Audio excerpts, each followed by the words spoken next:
You know it's this. Take a perk and a talk of that shit. Money swallowed like sis. Did it perfect in the kid. Got a billion who sang on my head. Look up better put on the road I just spent.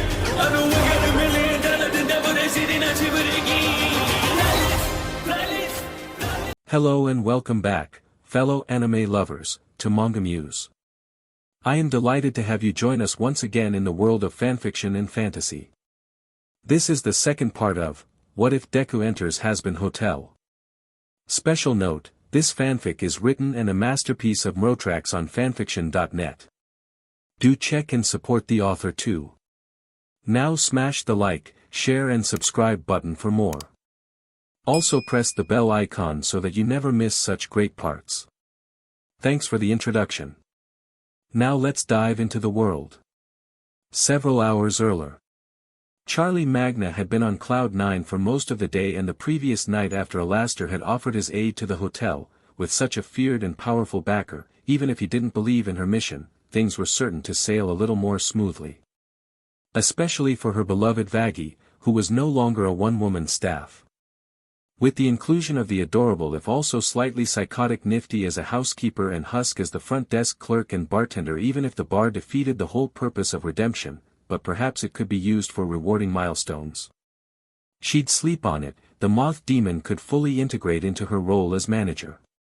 Charlie also assured the two volunteers that they would get paid for their efforts, which instantly made Husk smile genuinely for the briefest of moments.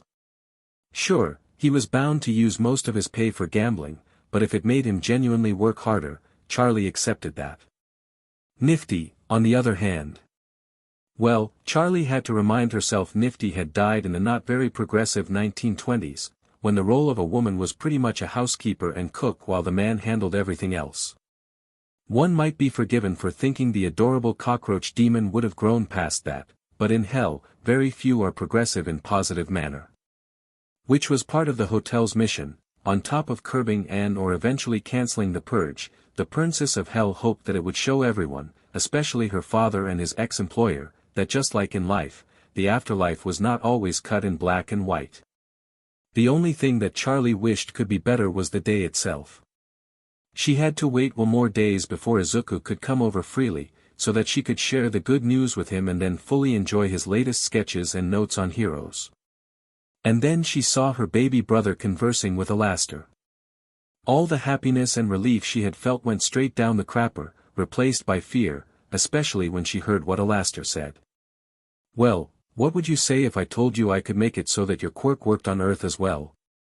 Charlie ran towards them, determined to stop whatever was going on before it happened. She was blocked and knocked on her peach, however, by a glass wall. Rushing to her feet she tried to ram through, but was bounced back. Izuku, don't! She screamed as she began pounding on the wall, but it seemed nothing she said could be heard. Don't listen to him. Don't take his offer. Again, she was not heard from within the room, but Vaggie, Angel and Husk suddenly appeared, having heard her screams. What in the name of all that is scientific is going on? Another voice cut in as Baxter, a glowhead fish demon and proud mad scientist stormed in. Formerly a recluse, Charlie had offered him a job in studying redemption. Like many, he was hesitant I believe, but if it was for science. Peering into the room, he understood. As a demon of science, Baxter could not stand Alastor's unique abilities. They defied most conventional theories he knew and, well, no scientist enjoys what they cannot understand and analyze. Back to the main focus. Charlie's desperation grew by the millisecond. She and the Oihers knew all about Alastor. Hell, Husk was the closest the radio demon had to a friend, but Izuku had only heard stories of what the radio host serial killer Voodoo King had done. And the boy was half human, meaning temptation was all too possible for him. Why?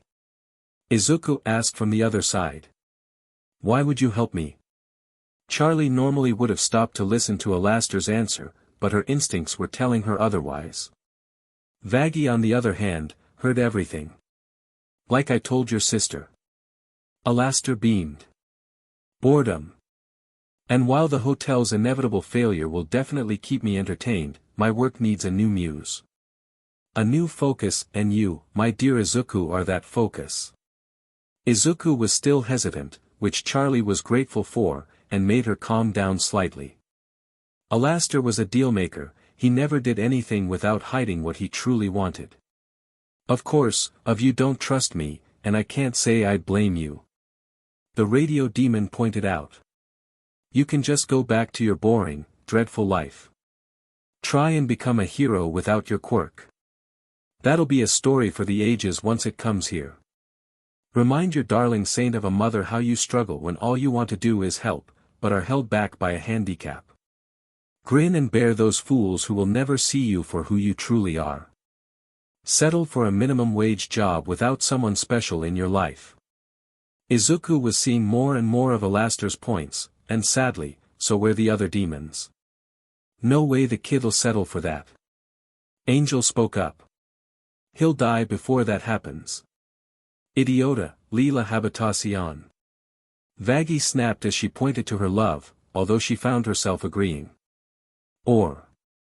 Alastor smiled, getting everyone's attention. You be a real hero and take a gamble for the future. Let me help you become a name that is respected and feared. You could be the one to truly save or DMN the universe. And all I ask, is that I share your story with the sinners here in hell. Fear was replaced by rage in Charlie's mind. Was that all Izuku was to Alastor? A subject for a radio show? Entertainment for the masses? No. No, no, no, no. Her brother was not that. He was smart, kind, determined, and all he ever wanted to do was help others. I'd listen to that. Husk admitted when he realized what Alastor was going to broadcast. A nice change up to his usual lie murders. Me too. Angel followed.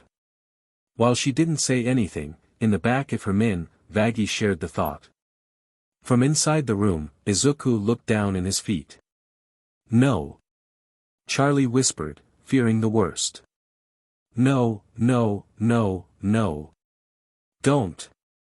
Izuku, please. If you do this. Izuku said. I want you to promise charliemorningstar and the hotel will not come to harm. And. I only want my quirk to work when I'm actually doing hero work. Charlie's worry subsided a little, but she was otherwise overwhelmed by regret. He was trying to help her by accepting this. She wasn't alone in this. Vaggie mirrored Charlie's reaction and Husk dropped his drink in shock of the boy's selflessness. Why couldn't this be like that? Angel whispered to himself in lament. From inside the other room, Alastor smiled. So, it's a deal, then. A green, pulsating magic erupted Alastor's outstretched hand, voodoo and hoodoo symbols floating around it.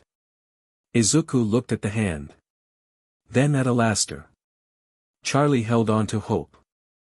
All Izuku wanted was to help people, but he was too kind-hearted. Surely he wouldn't accept anything from such a villainous sin. Deal. Izuku said, taking and shaking the hand. The world went silent. All emotions died.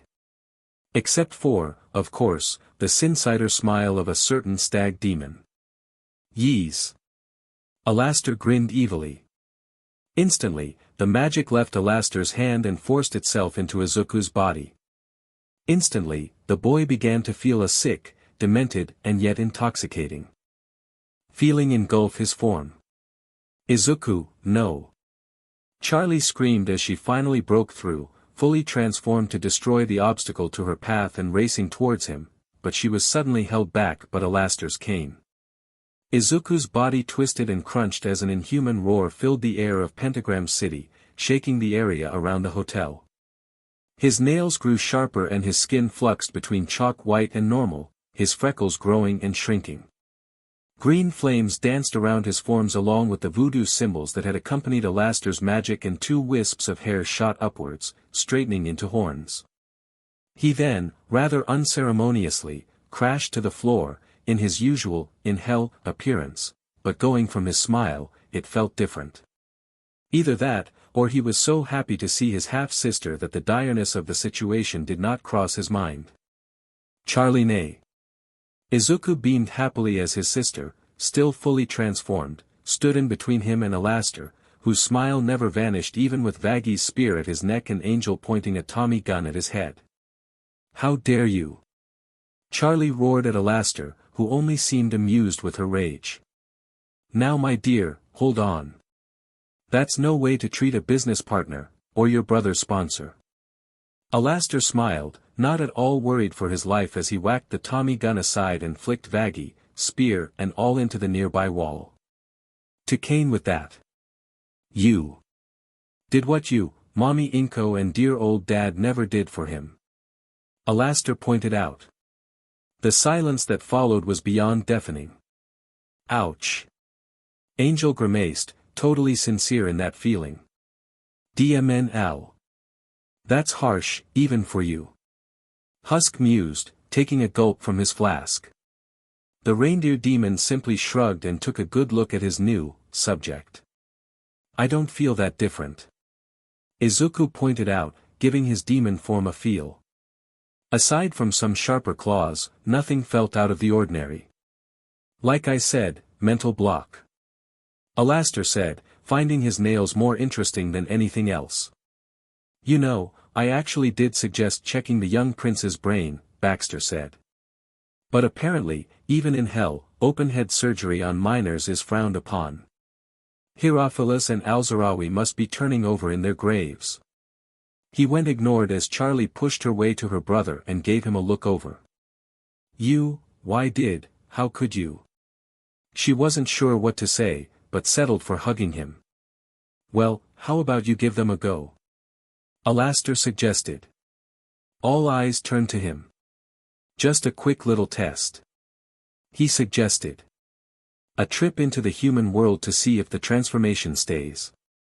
If it does, the deal is sealed.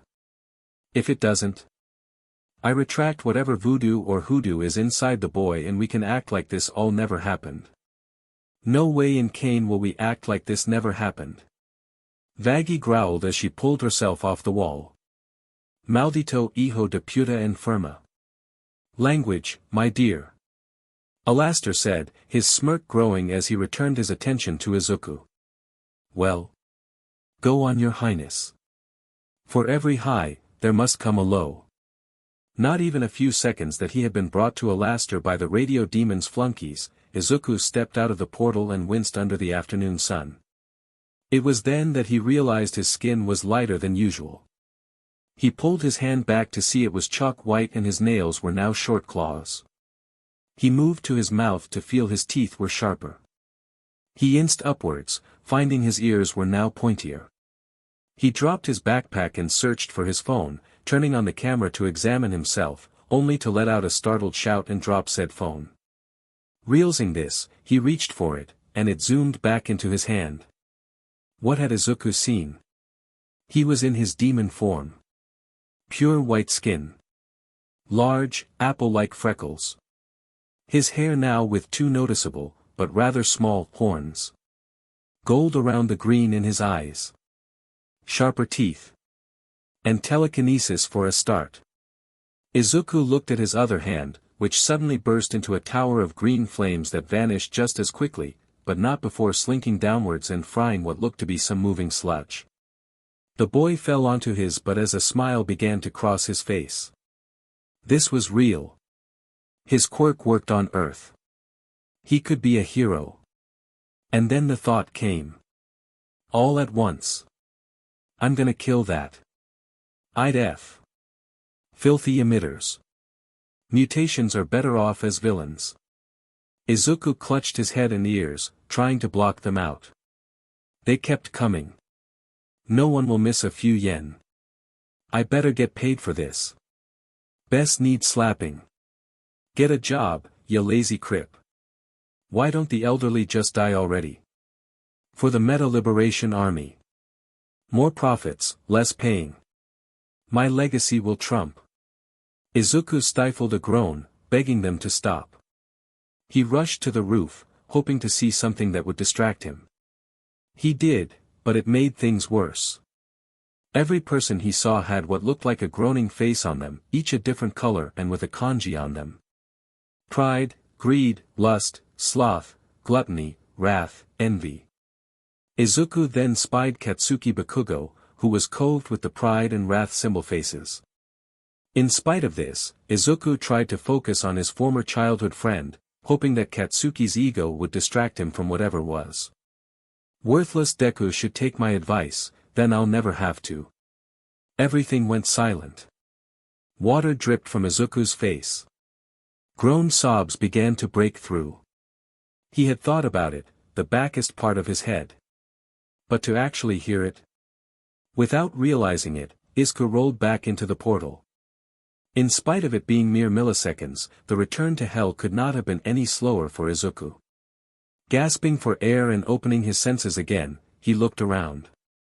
No sins on backs. No thoughts to be heard. Everything was normal. A nervous smile crossed his face and he wiped the tears from his eyes. Oh, thank Cam OW. Izuku sighed and then ached. Right. Keep forgetting that. So? Charlie asked. Well, I can transform. Izuku said. But. He began to sweat again at the memories of the thoughts. Here you go, Your Highness. Izuku looked down to see a small cockroach demon with red hair handing him a handkerchief to wipe the sweat off of his brow. Arigato. Nifty. She proclaimed. Wonderful to finally meet you. And nice to have a man here. I mean, no offense, the others are pretty, but Alastor is never around and Husk is my gosh, you're drenched. She pulled off Izuku's school uniform and dashed away, leaving him in his All Might underwear. Eep. Izuku was quick to hide behind Charlie. Don't worry kid. Angel cooed. I've seen worse. And better. That does not make me feel better. Izuku and Charlie snapped together. Angel cackled before rushing out, shouting. Hold on, I got a spare tux. Once he was out of the room, Alastor snapped his fingers, and soon, Izuku was in a green suit very much like Charlie's, although the coat had tails like Alastor's. A prince should look and act the part. 2 drinks suddenly appeared in front of Izuku. Pina Colada and BLWJB. The gruff cat demon said. You're too young drink, but definitely need something to take the edge off of whatever spooked ya. Izuku took the drinks and downed them as Husk helped himself to a beer. Arigato, Husk-san. He smiled. Ya heard of me? Husk asked, confused. Well, sort of, I know you were a Black Ops soldier in Vietnam, you're the closest Alastor has to a friend, and you're one of the few sinners who prefers their full demon form. Izuku added. The less I see that ugly mug, the better. Husk growled, downing his beer. If you don't mind me. Asking? Izuku asked. Considering how skilled you were. Tip for the ages. Husk explained.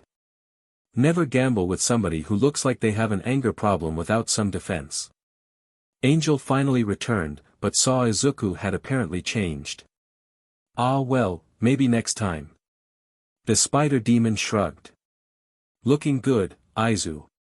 Izuku smiled at Angel's words of encouragement and was treated by the sight of Vaggie handing him a glass of water. ¿Qué diablos pasó ahí fuera, chico? She asked in concern. Izuku's relief vanished as he recalled what had happened. Charlie hugged her brother as he regaled the others in the room. As the others offered looks of pity or worry, Alastor smiled, delighted by this unexpected side effect of his deal. Things just got much more interesting. An hour later, Izuku fell asleep in Charlie's arms. She gently picked him up and dialed a number on her phone. Imp? Charlie asked. It's me. Yes, another return trip, thank you. And, remember that hit I kept putting off? Well, no more. All Izuku could hear when he suddenly awoke, his cheek slamming onto the apartment floor, was the sound of cooking and his mother whistling a tune. And he was grateful. Izuku? Inko called out. Are you home? You're early, is everything? The boy's gratefulness returned when he saw his mother had no such kanji faces on her. And he rushed to hug her. Aizuku? Inko asked in concern as he hugged her tightly. She then smiled and returned the hug. What's wrong, sweetheart? I love your hugs, but one like this. Reluctantly ending the hug, Izuku racked his brain for an explanation, only for the explanation to come out for him. EEP. In her baby's boy place, Inko now saw a white-skinned, apple-freckled, sharp-teethed and clawed young man with golden-green eyes. Surprise! The boy said weakly in Izuku's voice. My quirk works now. Aizuku? Inko asked, as her entire body became filled with fear, confusion and sadness. Fear for what her son would no doubt experience if he pursued his dream vow that he could, confusion in wondering how in the universe this came about, and sadness, no regret and disgust in herself. Izuku suddenly returned to normal and collapsed, to his mother's worry. Hurriedly putting dinner on hold and putting her son to bed, Inko went to the bookshelf and took out a Bible. She opened it to find several scraps of paper. From the smoke emigrated the shadow of the king of hell himself. What did you do? Inko demanded. Why, Inko my dear? The shadow of Lucifer cooed. How lovely to hear from you, and with such passionate venom. Said venom increased in the woman's voice. What did you do to my son? Oh Inko, Inko, Inko, that's the beauty of it all. Lucifer chuckled. I didn't do anything. Neither did Alastor. That name struck a chord with Inko, but she had little time. All that little Aizu just went through today. You did that. Inko took a step back in shock as Lucifer just had a sneer on his face. Think about it, you never actually said he could be a hero, you also let him go meet me and Charlie. You never truly looked into his school life. Now granted, in hell most desires are pretty out in the open, so he probably tuned them out, the benefit of my BLD. But on Earth? With his quirk, Izuku hears and feel every sinful thought. Every curse, all the lust, the racism, the ignorance, and you of all people raised him to see the good in everyone. To do the right thing. There's only so much a lad can take. Inko could swear she felt Lucifer's voice grew even more cocky. So, whose fault is it that your son was coddled and shown the best? He was right. She never had said the words Izuku needed to hear. She never outright crushed or enabled his dream. He turned to Charlie for that. What kind of mother was she? Images of her parents' disappointed faces when she announced she would keep Izuku filled her mind. The disappointment, disgustor and shame they had felt. She felt it too. Guess history is repeating itself. Lucifer sighed. But then another image filled her head. Her son's smiling face. How he always worded his dream. I want to be the kind of hero who saves everyone with a bright smile that says everything will be okay. It was a mother's duty to aid and protect her son, regardless of her own limitations. And for Inko Midoriya? Limitations were very few, when you had millions, possibly billions in treasure from child support. She stood firm and glared at the silhouette. He won't fall. Unlike you. She said, then adopting a smirk.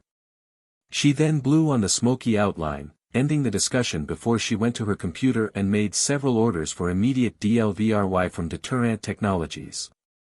Lucifer was taken aback by this, but pleased as well. Mostly because that little bit of dialogy gave him an idea to torture someone. Get me Destro, he beamed. I need to see his reaction to this. When Izuku awoke, his mother told him that he was going to stay home for the rest of the year. She then revealed that she had ordered, for Rush same-day DLVRY, sense-canceling headphones and a visor, so that Izuku could learn to filter out the thoughts or tune them out. Inko also announced that, aside from a meeting with the principal in a few days, she would be sticking with her son until they not only figured out how his powers worked, but got him registered and enrolled into UA. And so, training began, and not just on Earth. Angie, you never told me the prince was such a cute lil cinnamon bun. Cherrybomb. A self-proclaimed spunky teenage powerhouse and angeldust's best friend. Frequently ranked high on the list of she-sinners you want to have a CC with. Since the death of her boyfriend Franklin in the aftermath of the last extermination, Cherry had been building up her own turf, mostly by taking over weaker neighborhoods and trashing the likes of Serpentier and the lower powerhouses. Alright, get ready for a montage. Cherry smirked. Somebody, crank up the tunes. The Bakugo home was often a loud one, with so many noise complaints that most of the time, no police even bothered to come around anymore. But today was different. It was quiet. And when it did get loud, it was for short bursts, no constant throughout the day. Katsuki Bakugo had slept in and had been rushing out to get to school, when his parents stopped him with dead serious faces. Masaru had pointed him to sit down on the couch, and the normally rebellious boy did as he was motioned. Katsuki. Mitsuki said. Inko just called. Izuku's quirk finally came in. So? Katsuki asked. WL, isn't that good? Masaru asked. Now you both can train to be heroes, just like you said all those years ago. This late? The boy smirked. No way in hell the nerd. That nerd is your best friend. Mitsuki cut off. At least. That's what we thought. Inko wasn't specific, but Izu's quirk is odd. So odd in fact, she's pulling him out of school for the year so he can figure it out. Katsuki smirked at that. Good, the less he saw of Deku, the better. Now there was no one to distract him from proving he was the best. But that's not why we're keeping you here. His mother said firmly. Apparently, Izuku said a lot in his sleep last night. Katsuki began to feel a hint of dread. Still more annoyed than anything, he kept listening. Is it true? No response. Katsuki, answer your mother. Masaru demanded. Masa honey. Mitsuki smiled. Go finish your breakfast. Thus right here. Requires a more firm touch. Both men gulped, but Masaru obeyed his wife. So, is it true? Mitsuki asked. You. All I did was remind the nerd of his place. Katsuki grumbled. No one's stupid enough to try and be a hero without a quirk, he'd just get in the way. How long? Mitsuki asked as calmly as possible. Her son didn't respond, instead grumbling to himself. Shitty nerd should have taken that dive. Unfortunately, he was heard. You told him to what? Normally meek Mazarel had roared those words and stormed over to his son. Repeat. What? You. Told. Izuku. To. Do. He gritted. The F you care? Katsuki asked, only to get slapped by his mother with such force he was sent crashing to the ground. If you're going to give US attitude about this, then go to your room and don't come out for the rest of the week. She snapped. And you can forget about the UA in trace exam. Katsuki's pride overwhelmed him. The F I will. I'm a shoo-in for them and you know it. More than that shitty nerd ever was. Izuku is your best friend. Hell, your only real friend. Mitsuki snapped in her godson's defense. You never talk about or bring anyone else around. He does nothing but worship you, and. For the first time in her son's memory, Mitsuki broke down and turned away from her son. How the F did I mess up so badly? She asked herself, forcing her husband to hug her. Masaru patted her back. If you can't understand. The F is there to understand. Heroes stop villains, all that matters. In a mix of anger at their son's attitude, shame in not catching this sooner and being not nearly awake enough to deal with this, the Bakugo parents turned and walked out the door, which they locked. Oi! I got school. Katsuki snapped. Not anymore. Mitsuki growled as she and Masaru went to the car and drove off towards the Midoriya apartment.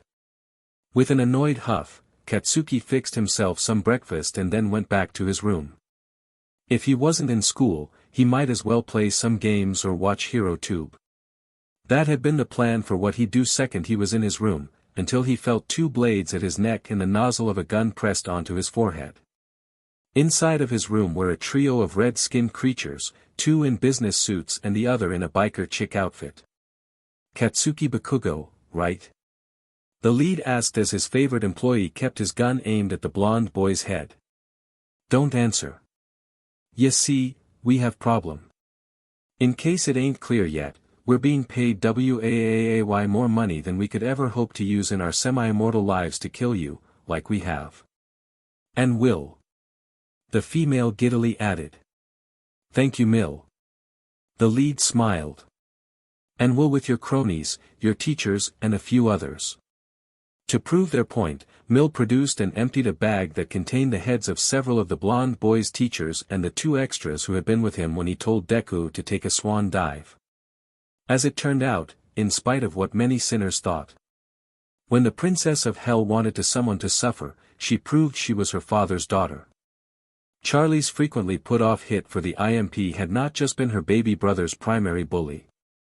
No, there had been quite the list for this one, more than enough to make up for the slump in business IMP had been dealing with. Of course, Charlie planned on bringing them all into the hotel for rehabilitation, but unlike with Angel, they were not going to be coddled.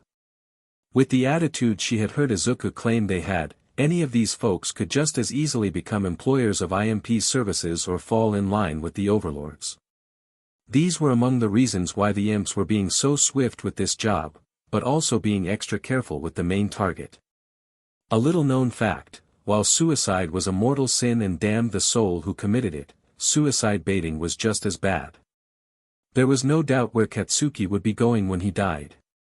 The only question now was when he would be dying. Under normal circumstances they'd have killed him the second he entered his room.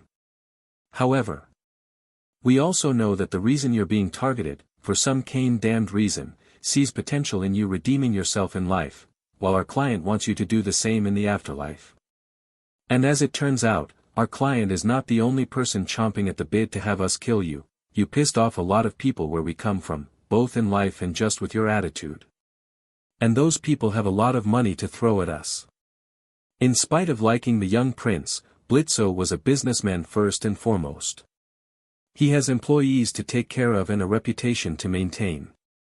The fact that his gang of imps and one hellhound were this successful was thanks to his ruthless adherence to IMPS idols and words, at least until payment was received, after that he couldn't care less.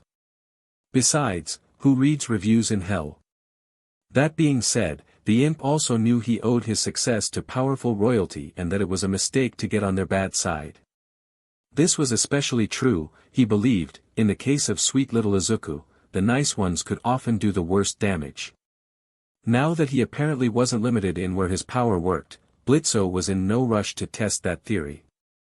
Still, once again, MP had a reputation to maintain and as much as he disagreed with her, he liked Charlie and was in no rush to make an enemy of her either.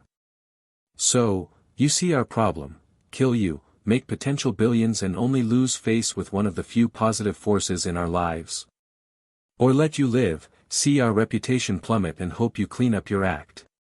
What's it gonna be? Meanwhile, the staff of Mufasta Junior High were torn between canceling classes, packing up and job hunting while they could, or sweating/pissing their pants.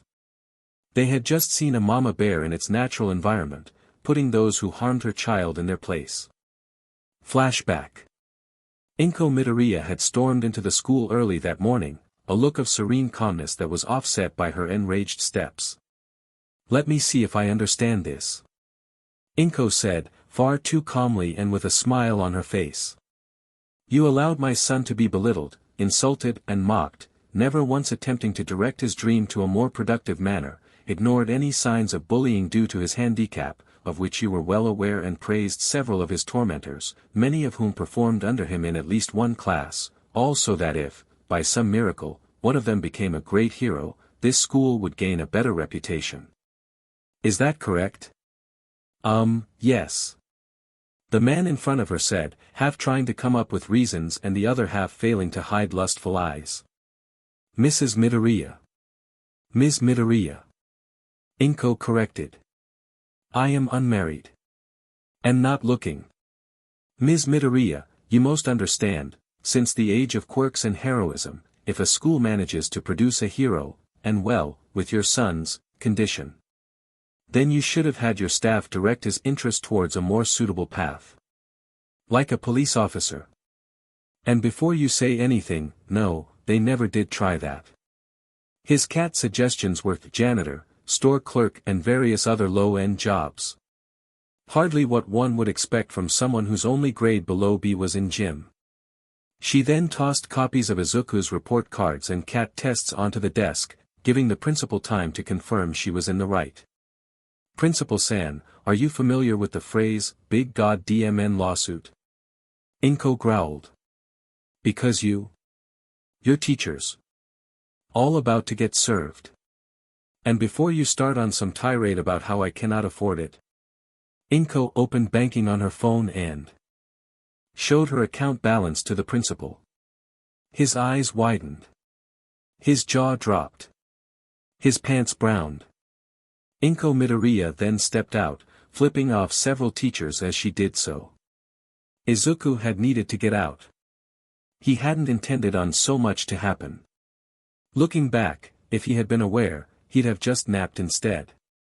Knowing his mother would be out until dinner, the green-haired boy had slipped on his headphones and visor and locked the door as he made his way to the train station. As he looked around, he mentally sighed in relief that he saw no kanji on anyone, nor did he hear any awful, sinful thoughts. Now if only people just stopped staring at him. You would think in an age where animal heads were normal, floating body parts were not cause for alarm and every other person could transform, very few would be looked at weirdly. I must look like a cyberpunk rocker. He mused. I wouldn't have to deal with this in hell. In truth, it may have been more due to sweet little Izuku really looking out of place wearing such things. Regardless, Izuku hopped onto a train after grabbing a bento and rode for as far as he could. He finally got off and walked around a very rural district, full of trees and birds chirping. The road was paved with smooth stones and he was able to take off his gear without worry, until the small town he had glimpsed not too far from the station had entered his eyesight. Then the thoughts came back. Izuku stayed to the side of the streets, looking for a place to hide for a while, when he came across what looked like shrine or a temple. He lifted his visor, no kanji. In spite of, or maybe because of his origins, Izuku had never given religion much of a thought. He thought everyone was able to believe whatever they wanted to believe in, even if he didn't understand or agree with it. After all, who was he to start another religious war or debate due to who his father was? None of his half-brothers and half-sisters had tried to. But today, a thought occurred to him. His only wish, to be a hero and help others. Yes, he had power now. Yes, he had planned to train. But surely one prayer wouldn't hurt. Stepping inside, he heard soft choir music being played. Spying no shoes out, he wandering in and saw a main room filled with long benches, and in front of those benches, a man in crown of thorns upon a cross. Letting out a sigh, Izuku made his way inside the church, being careful to keep an eye for any sign of his demon BLD giving him trouble. Recalling the proper etiquette, he made his way to the holy water and dipped 2 fingers into it. Immediately he starting to feel the burns. The sizzling could be heard, but no one else was there, so Izuku continued. In the name of the Father. His forehead burnt under the water. The sun. His chest ached and the burn felt stronger, actually creating a minute hole in his shirt. And of the Holy Spirit. The pain grew to point he stifled a yelp with the touch of each shoulder. Amen. Painstakingly, Izuku made his way to a bench. The second he sat down, his butt began to burn, but this was quickly gone when he flipped down the part that one knelt on. Then the burn went straight to his knees. He repeated the start of a prayer, the pain increasing by the second until he clasped his hands together. Then, it became unbearable for most. But when you've spent your childhood having explosions forced upon you and being pummeled by strength-enhanced quirks, you build up a pain tolerance. He closed his eyes, partially to block out the pain, and put his forehead his thumbs. As he prayed, steam ebbed off his form and his skin began to crack, ash escaping the cracks. God? Izuku asked, waiting for a response. I've never done this before, and if I've done something offensive I apologize. A sharp pain, like being stabbed, filled Izuku's side. Blood dripped from his mouth, but he kept praying. Please. Just help me. The sharp pain came into Izuku's back and another in his neck. Blood escaped his eyes and nose, but he persevered. Help me be a good son. The sharp pain attacked his right eye. His freckles were now ash on the floor. To my mother. Help me on the best way to becoming a hero. His left eye. Hair began to fall and flames erupted around his ears. My one wish is to help people. Izuku pleaded in prayer, and through the pain, his understanding starting to fade. Please, it's all I've ever wanted. The pain did not cease. A crunch filled the demi-demon's ears. Izuku's fingers were little more than bone and his lower jaw was now without flesh. Not for Lucifer, not for you, not for anyone. I just want to protect the weak and put their fears to rest. I won't do anything else. Whatever you're scared of me doing, it'll never happen. The pain still persisted, and Izuku's usual understanding mind began to come to a dark realization.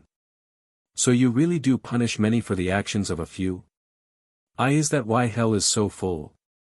So few are good enough? Well, not everyone is made equal.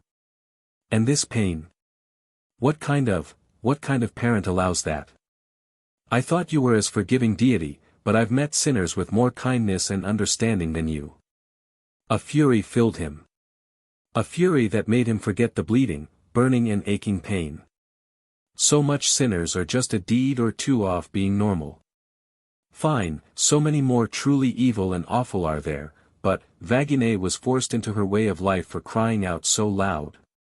So many sinners didn't have much choice, and even when they did. Even in the age of heroes, help was not always available for free. In fact, most help still cost a pretty yen or two. Well. Fine then. Izuku vowed. You, Allah or whoever is up there. Never hear from me. I will be a hero on my own and become so great you will wish I was the true Antichrist. I will help charliemorningstar prove redemption after death is possible, and when that moment comes, you will have to admit you were wrong. You will admit you're not perfect. I thought all people, regardless of whatever they believed, were your children. Izuku wrapped up. If this is how you treat your children, no wonder the universe is so f up. In spite of the pain, the green-haired boy stood up and walked away. Before walking away, he glared at the crucifix. Your death was in vain, Izuku thought as he stormed out, unaware someone had seen him. Ibara Shiozaki, daughter of the church's head priest, made a note to keep an eye on the boy who had come to pray, in spite of the pain he was feeling as he did so. What in the name of God?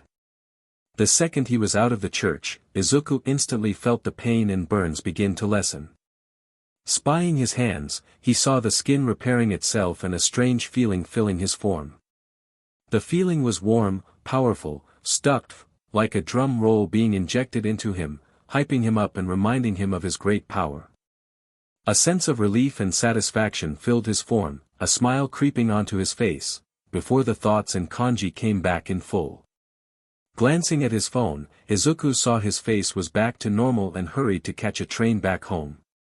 An hour or so later, Izuku decided to wander for a bit in the more average part of Mufasta. The school day had finished as he saw students begin the trek home. Home.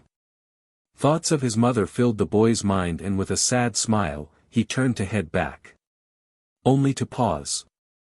Down the street were two girls his age, cowering and tearfully eyed. A glance revealed why, one of the largest people Izuku had ever seen, wearing a raggedy old hood and cloak, was glaring down at them. His feet alone were the size of 3 Izuku. Despero Hero Agency. The hulking giant said. Tell me where it is. The girls cowered. What? You're not going to answer me? It couldn't have been more than a light push, barely any movement. But the giant's fingers cracked the building over them, sending bits of debris to the ground. There were others in the area, all frozen in sight. Izuku lifted up his visor. Sloth adorned their forms. No wait, one boy looked to be ready to move, the kanji slipping away slowly but never fully leaving. It was fear. Something Izuku knew all too well. Where were the heroes? It's a simple question, why won't you answer? The giant pushed his fingers in more. Any more and the building would crumble. Just then, something amazing happened. A girl Izuku's age skidded in front of the distressed students. Now, Izuku may have been a teenage boy, but he had never really thought much about girls aside from Charlie. Most of that stemmed for a lack of confidence / thinking he didn't deserve a girlfriend, being the son of the devil. Yes, he knew Charlie had vaggie and a couple other half-siblings had married, heck 1 or 2 had kids, but in all honesty, human girls were rather plain to Izuku Midoriya, who had seen many colorful and appealing / CC demons in hell ever since he was 4. But the brave girl here stood out without trying. Her hair was very akin to Izuku's, minus the 2 small horns. She was pink from head to toe and her eyes. Her eyes were like a BLD moon sky.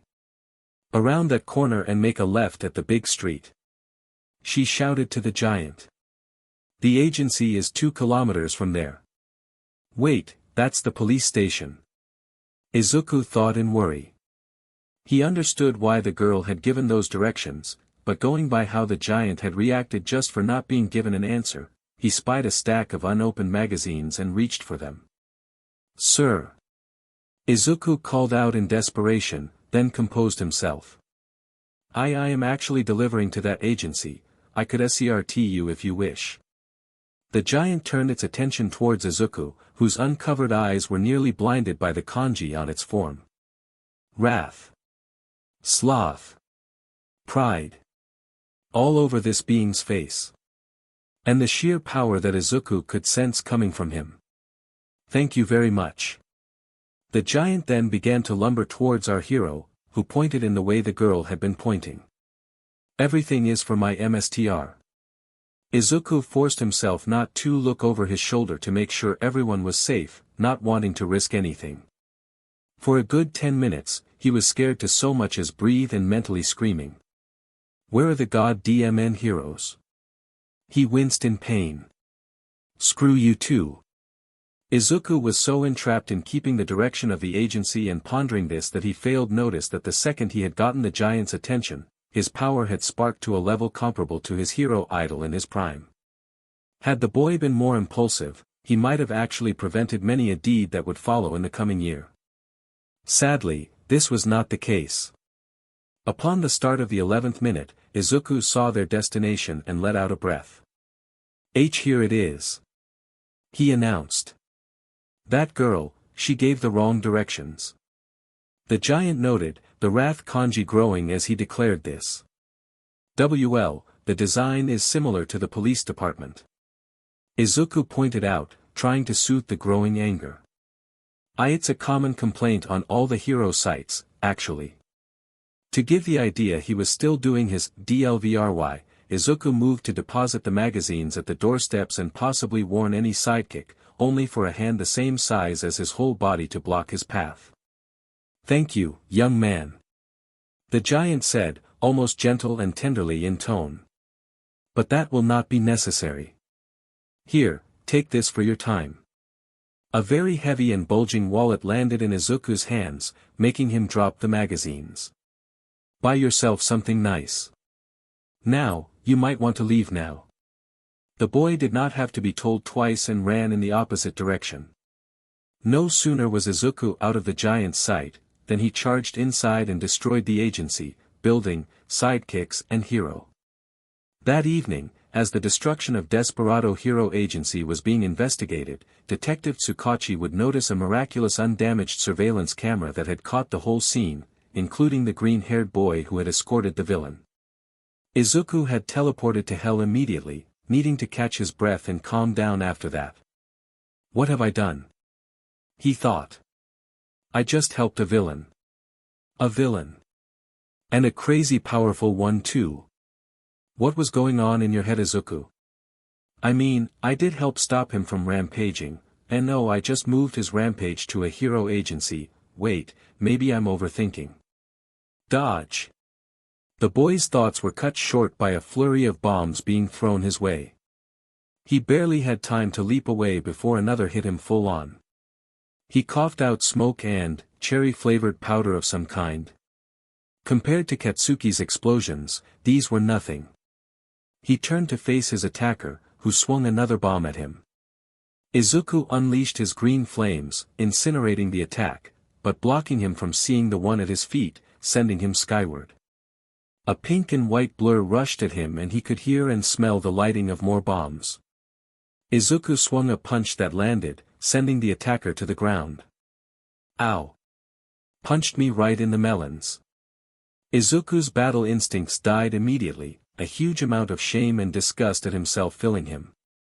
He looked upon the offending hand, screamed and punched it into the ground, hoping to erase the feeling of the bountiful BRST he had assaulted.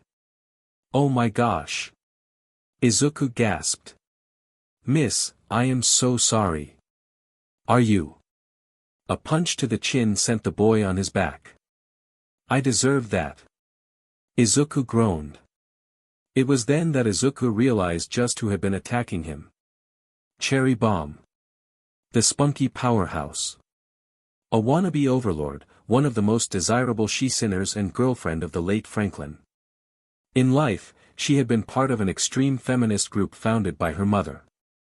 She had apparently died during a protest. W8. Izuku asked. I don't know what's going on and I apologize once again, but please stop. I don't want to hit a lady. Cherry cut him off. Didn't stop you from what you did to Killjoy. She insulted my sister. Izuku retorted, suddenly feeling bad about what he did to the newscaster. So, you'll hit to defend someone's honor but not your own life? Cherry snapped. Sexist hypocrite, just like I thought. Izuku winced. I am, okay, yes. He admitted. I am a hypocrite. The spunky demoness sighed. This kid made it so hard to stay mad. Seriously, it was like he had been designed so girls would coo and awe at him. Look, while cute of ya, this inability/reluctance to hit women. It's going get you killed. Cherry explained. There are gonna be bests that get on your last nerve, kid. So you gotta grit your teeth, clench your fists, and break her pretty face. BB butt. They'll threaten people you love. Cherry snapped. Destroy things you care about. And they will laugh about it. Are you gonna let them get away with that? Izuku punched Cherry in the face. Please shut up. Izuku roared before he realized. Oh my gosh. I am so. The she-demon laughed as she got up. Not bad, kid. Haven't had a scrape like that in a while. Little training and you'll be fun to party with. Not as fun as Angie, mind ya, but. Huh? Izuku asked, totally confused. Sorry kiddo, just wanted to see what you could do. Cherry grinned as she leapt back to her feet. Sauntering over sensually. And I gotta say, not half bad, cutie. A blush filled Izuku's face as he focused himself to focus in Cherry's face. But not creepily. Right? Right? Ah, well ain't you a gentleman? Cherry cooed, pushing the boy's chin up with her finger. Most fellas stare and gawk. but you actually got class, for a kid. How about we go back to that hotel of your sister's and get to know? The air was filled with a thundering roar. He's 14. Cherry was then sent flying by a two-legged kick from a glaring Charlie, who was followed by the other hotel staff and guest. Ha! Vaggie and Alastor said together. She beat me / Vaggie to the punch. Angel was quick to help his friend up as Charlie turned her attention to her brother. Izuku Daiki Briner Midoriya Magna, what in Kane's name were you thinking? And by, turn her attention to, the author means read him the riot act. In her full demon form, making him cower. Do you have any idea who that man was? I'll tell you who that man was, that was number 4 on the most dreaded coming arrivals list. Who are the top 3? Izuku asked, mostly to himself. Don't ask. Charlie snapped, mostly because aside from number 1, Ichiro Shigaraki, she wasn't sure of the order. And another thing, what on earth possessed you to pray in a Catholic church? As Izuku listened to his sister, the others watched from not too far away. Ya had fun messing with the kid? Angel asked his friend. Meh. Cherry smirked. Too much of a muddle. Yeah, that sounds right. Angel smirked. Then again, with PBRTY. I can wait 4 years. Cherry and Angel said together. Do it and you die. Charlie growled. If that SS the Cass, please do. All turned to see another prominent sinner, Sirpentious, slither his way onto the scene. Go SCK and Eggbio, old man. Cherry smirked. Unless you want to scrap again. Tempting peach that maybe, I am not Suictal. The serpentine demon said as he gave a gentlemanly bow. Good day, young Prink Izuku, pleased sure to meet you at last. Evidently Sirpentious had researched the classifications of demons. BZZT. VVRT. Cackle. BZZZT. VRRM. Hello there folks. Alastor here with bit of information that may help you better understand the pecking order of this story. The radio demon produced a pyramid chart and used the end of his microphone to point. For the sake of simplicity, we will be using a ranking system adopted from various Japanese media, starting from lowest to highest. He pointed at the lowest level, or the point of the pyramid. E-ranked demons are no different than quirkless children. Familiars and summons are usually on this level. Emphasis on usually. He moved up a level. D-ranked demons are on the level of the average quirked civilian. Yes, they have some kind of power, but it is fairly low level. Almost all new arrivals in hell are at this level, myself being among those rare exceptions, HAHAHHA. He now pointed to the middle level. C-ranked demons are on the level of a pro sidekick, a useful power and adept fighters, but nothing too grand. Baxter, IMP, and Sirpentious are prime examples of this classification. Now on to the third last level. B-ranked demons are on the level of the average pro hero, skilled, experienced and tough enough to throw mean punches and take territory. Angeldust, Cherry, and Niffty are on this level. The second last level. A rank is the bare minimum overlord level and these demons are on the level of top 10 pro heroes. Believe it or not, Vaggie and my good friend Husk share this rank. And now he pointed to the final level. Finally, there are the S-class demons. Alastor grinned. The mightiest of the mighty, who mold hell itself as they see fit. Whose moods can reflect their territory and who have powers straight out of an anime or Lovecraft tale. Vox, myself, the remaining primordial demons and of course, Lucifer and Lilith themselves are on this level. A picture of Izuku and Charlie floated into his hands. Oh. And the royal siblings? He mused. High A rank for the prince and low S rank for Charlie. And only because they have never trained. With that being said, let us return to the show, shall we? BZZT. VVRT. Cackle. BZZZT. VRRM. Had researched the power levels of demons and wanted to remain in one piece for now. "Hello, Sirpentious-san," Izuku said. "Are you checked into the hotel as well?" "Strictly temporary, I assure you. The second I uncover the source and secret of Alastor SS powers, I shall depart and restart my takeover of Pentagram City." Charlie leaned in and whispered to her brother. "That's what he says, but he's so far the farthest along in the redemption process. Admitted his mistakes right off the bat." Silence. "I have a reputation to uphold." As Cherry laughed, Charlie hugged Izuku. "Please. Don't scare me like that again." "I'm sorry Nei-san. Wait, how did you guys?" "That would be moi, my boy." Alastor beamed. First 2 episodes and already sinners are chomping at the bit for more. Vaggie stepped in and hugged her beloved and her beloved's brother. "Well, to make up for that scare, we are going to put you through training from hell." Izuku winced. "Wait, really? You guys'll help? Won't be much of a show if you don't even get into that school." Husk retorted. "That and powers aside. Kid, you're a noodle. What, did you expect your power to solve everything?" Izuku chuckled. "Hit the montage music," Cherry declared. Over the next few days, Izuku's powers slowly came into his own. Husk took over the boy's martial training, teaching him Krav Maga after Charlie proved to be too coddling for her brother. He chose Krav Maga because the art was among the quickest he could teach and still get Izuku to get to a decent level of fighting before the UA test. It took a while, what with Izuku's fanboyism towards All Might. "What kind of moron shouts attacks?" Husk ranted after one sparring session, downing a shot of bourbon in frustration before he saw Izuku wincing and softened up. "Seriously kid, I know it looks cool, but think of it this way, in a fight, you need all the air you can get. Shouting a move wastes air, plus gives away your location. Also, if the enemy is smart enough, they might even be able to figure out what the heck your move is going to do and plan accordingly.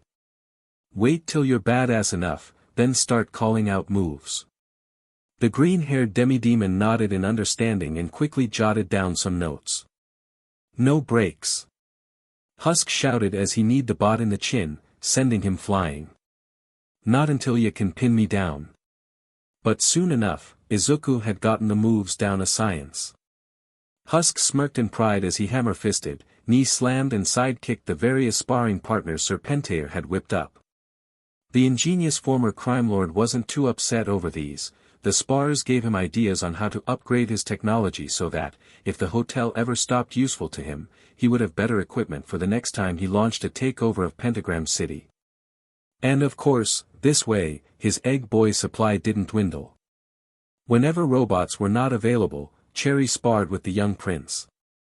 She stopped flirting with him, not wanting to risk Charlie's anger, but found other ways to tease him, mostly for his mama's boy nature.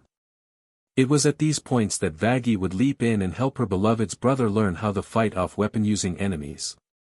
While Husk had taught Izuku how to handle knife-wielders and gunslingers, Vaggie's skill with her spear presented quite a challenge for Izuku. Angel helped Izuku with coming up with strategies when in a fight. Admittedly, with the boy's analytic nature, he didn't need too much help, so more often than not, Angel would tell stories of his exploits in the family business or the Meta Liberation Army. They served as nice breaks in between training. Charlie had been able to help her brother manage his fire abilities. While her own flames were more akin to fireworks, the green flames her brother produced functioned very similarly. The siblings had even swapped ideas on other ways of using their flames, Izuku taking inspiration from Endeavor and Kamui Woods. Niffty cleaned any wounds Izuku got as Baxter kept notes and did the timing. Interestingly, Alastor was missing for the days during Izuku's training. Something all were grateful for, until he walked in at one of the worst moments. I feel the need to remind everyone that the only way to truly prove the prince has learnt anything would be for him to actually do some fighting. Baxter had said aloud as everyone had a meal together. I can't. Izuku said. The law makes that clear, Only heroes can use their quirks in public. Sides, after that whole thing with Gigantomachia. I'd rather play it safe. Who said it had to be on Earth? Baxter pointed out. He raises a fine point. Serpentious pointed out. Alastor, who had been listening from the doorway, smiled as an idea formed in his head. In heaven, several watched in interest. God was intrigued and actually touched by the demi-demon's prayers/rant, and made a note to make sure Izuku was given a slightly easier time, if for no other reason than to curb his exterminators. One of the exterminators, however, decided, that first chance the demon prince showcased his power and danger to the masses, he would be slain. Best to keep the sinners in place, and what better way than to kill their prince? All I see is failure. 5 words, all said at the same time in 2 separate locations. The first location was hell itself. More precisely, the throne room of Lucifer Magna, who was tuning out most of the complaints of the overlords, as he usually did.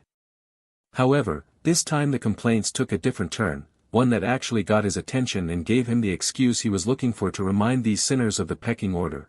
They were all complaining about the actions of his youngest. In particular, the Prince of Pimps was very vocal in his anger. 3 days ago, Izuku had been heading home after another day of training when the door to the hotel was suddenly shot open, red smoke accompanying the bullet holes. F now? Cherry asked. SHT, SHT, SHT, SHT, SHT, SHT. Angeldust, cowering in his feet. Stay behind me. Cherry ordered as she pulled her best friend behind her. Husk chugged down a bottle of bourbon and stood in front of them both. Izuku, get home. Now. Charlie demanded, her face serious. But Nei-cha. Now. A fully transformed Charlie commanded as a silhouette emerged into the lobby. De todas las visas que esa radio psicopata no está aquí. Vaggie growled as she grabbed her spear and stood in front of everyone, ready to fight to the second death before she let this intruder hurt anyone. Yes, everyone knew who this was, the overlord who they were most worried about facing. While not as powerful as Alastor or Vox in terms of physical or magical strength, this was one of the wealthiest sinners in all of hell, and they had a very personal connection to one of the hotel's own. So, this is where the F you've been running off, angel cakes? Valentino hissed, a bored and sinister look on his face. Cozy, I'll give you that. What are you doing here? Charlie demanded. You know this hotel is safe ground on top of belonging to the royal family. Not even you could. Shut the F up. Valentino snapped, making Izuku pause in mid-stride in the portal to Earth. He then stepped back and closed it before turning back. Vaggie's temper flared and she poked at Valentino's shoulder with her spear. The prodigy of pimps umped back in slight pain, eyeing the pure white and grey spear his fellow moth demon wielded. He then spied her attire. Don't think you ever work for me, pity. You'd be a good counterpart to Angel Cakes. Take back what you called Charlie. Then get the F out of this place. Vaggie commanded. Valentino simply smirked. Look, this redemption thing is cute and all, but, Angel Baby still belongs to me. I was the first person who gave him anything in hell, so anything else he does comes second to serving me. Then he spied someone else. Well. Prince Izuku. In the flesh. Charlie's stern frown turned to one of worry when she saw her brother was still in hell. Correct me if I'm wrong, but don't you want to be a hero, little boy? Valentino asked, cackling in his words. Oh, that's a good one, one of the kids of hell's top dog helping the Inno. Oh wait, you just stood and hid when I came in, ignoring the trouble. Like a good little boy. Heh. Some hero, won't even help out a SLT like you, Angel Baby. Angel said nothing, motioning a frozen Izuku to leave. Leave Izuku out of this. Charlie demanded, looking over her shoulder. I told you to go home. Oh. And you didn't do a thing when I insulted your sister either. Valentino continued. didn't you curse that killjoy bee when she did that? What, did the princess soften her up for you? Or, do you? Yeah, I see it, you're scared, little boy. Scared to actually walk the walk, as it were. Izuku said nothing. Typical little mama and sister's boy. Valentino smirked. Well, here's your chance, Izu babe. Are you going to stand there stooling in anger and disgust like a good little boy? Or are you going to prove you really are a demon, and throw a punch? Instead of blowing up or outright cursing the Overlord as he had Katie Killjoy, Izuku took a deep breath and made his way towards the Overlord. You know, he said, getting everyone's attention. I like to consider myself a fairly tolerable human and demon. I try to find the good or tragedy behind everyone I met or hear about, and I never let preconceptions rule me. His face hardened and his voice becoming darker and his hair horns becoming calcium zed, taking on a white hue. Before anyone could dumbly ask if the younger royal was okay, he continued. Except for you people. Pimps, abusers, pornographers. Every fiber of my being is filled with hatred towards you. Ever since I was 3 years old, the first time Mom brought me on a modeling job, I knew what I truly and utterly despised and why. My mom, hard-working, kind-hearted, and who never once struck someone or gave up on me. Mom, who would help everyone she knew out for no reason other than because she cared for them. So many there and in general didn't see that, they all saw her as nothing more than a pretty face, not caring how uncomfortable they could make her. People like them and you. No respect for people as people, you sociopaths just see products or toys. Things that can be discarded at and treated however you see fit, even if they beg and ask for better. Green flames danced around Suzuki's form and a pressure began to fill the room. Valentino's smirk vanished and a bead of sweat manifested. When I cursed Katie, I honestly just wanted to stop the fighting and had no real idea how my powers worked. But here, right now, I'm trained, running on close to full, and one of the few beings I hate is standing in front of me, threatening my friends and insulting my sister and her partner. You, on the other hand, Mr. Valentino, you haven't actually fought anyone yourself in at least 20 years. You've always had assassins or bodyguards around you. So, I ask you, do you want to test me? Suzuki's full demon form finally manifested, and it seemed to dawn on everyone that Izuku was probably just a little experience away from being on par with Alastor. Still, Valentino was unfettered, even if he was now visibly having second thoughts. Well, as interesting as that was, Prince, Valentino began as he unfurled a contract. It doesn't change a DMN thing. Angel Cakes belongs to me until he stops being F-able. It's his own fault, signing it with his human name. There, on the dotted line for all to see, read Angeldust's real name, Anthony Arachnis. So, unless you or your sister can match his profitability and then some, the Overlord grinned as the red smoke pulled Angel closer. I'll be taking Angel Baby back. So, like I said, either pay up, or throw a punch at one of your daddy's pals. What's it going to be? Everyone looked worried. Guys. It's fine. Angel sighed. I had fun, glad I tried to hive this a try, but it's time to give in. Val's right, I signed under my real name. And Charlie? Save that money for people who actually have AF chance at this redemption SHT hell, give it to Izu so he can. They then noticed Charlie was smiling and Izuku had a look of realization on his face. You're right, Valentino. Charlie sighed. If it's in a mortal name, the soul belongs to you.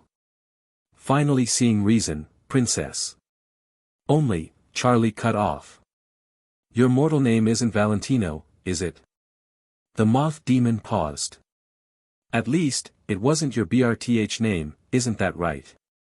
Izuku leaned in and then whispered something into the PM piece antenna.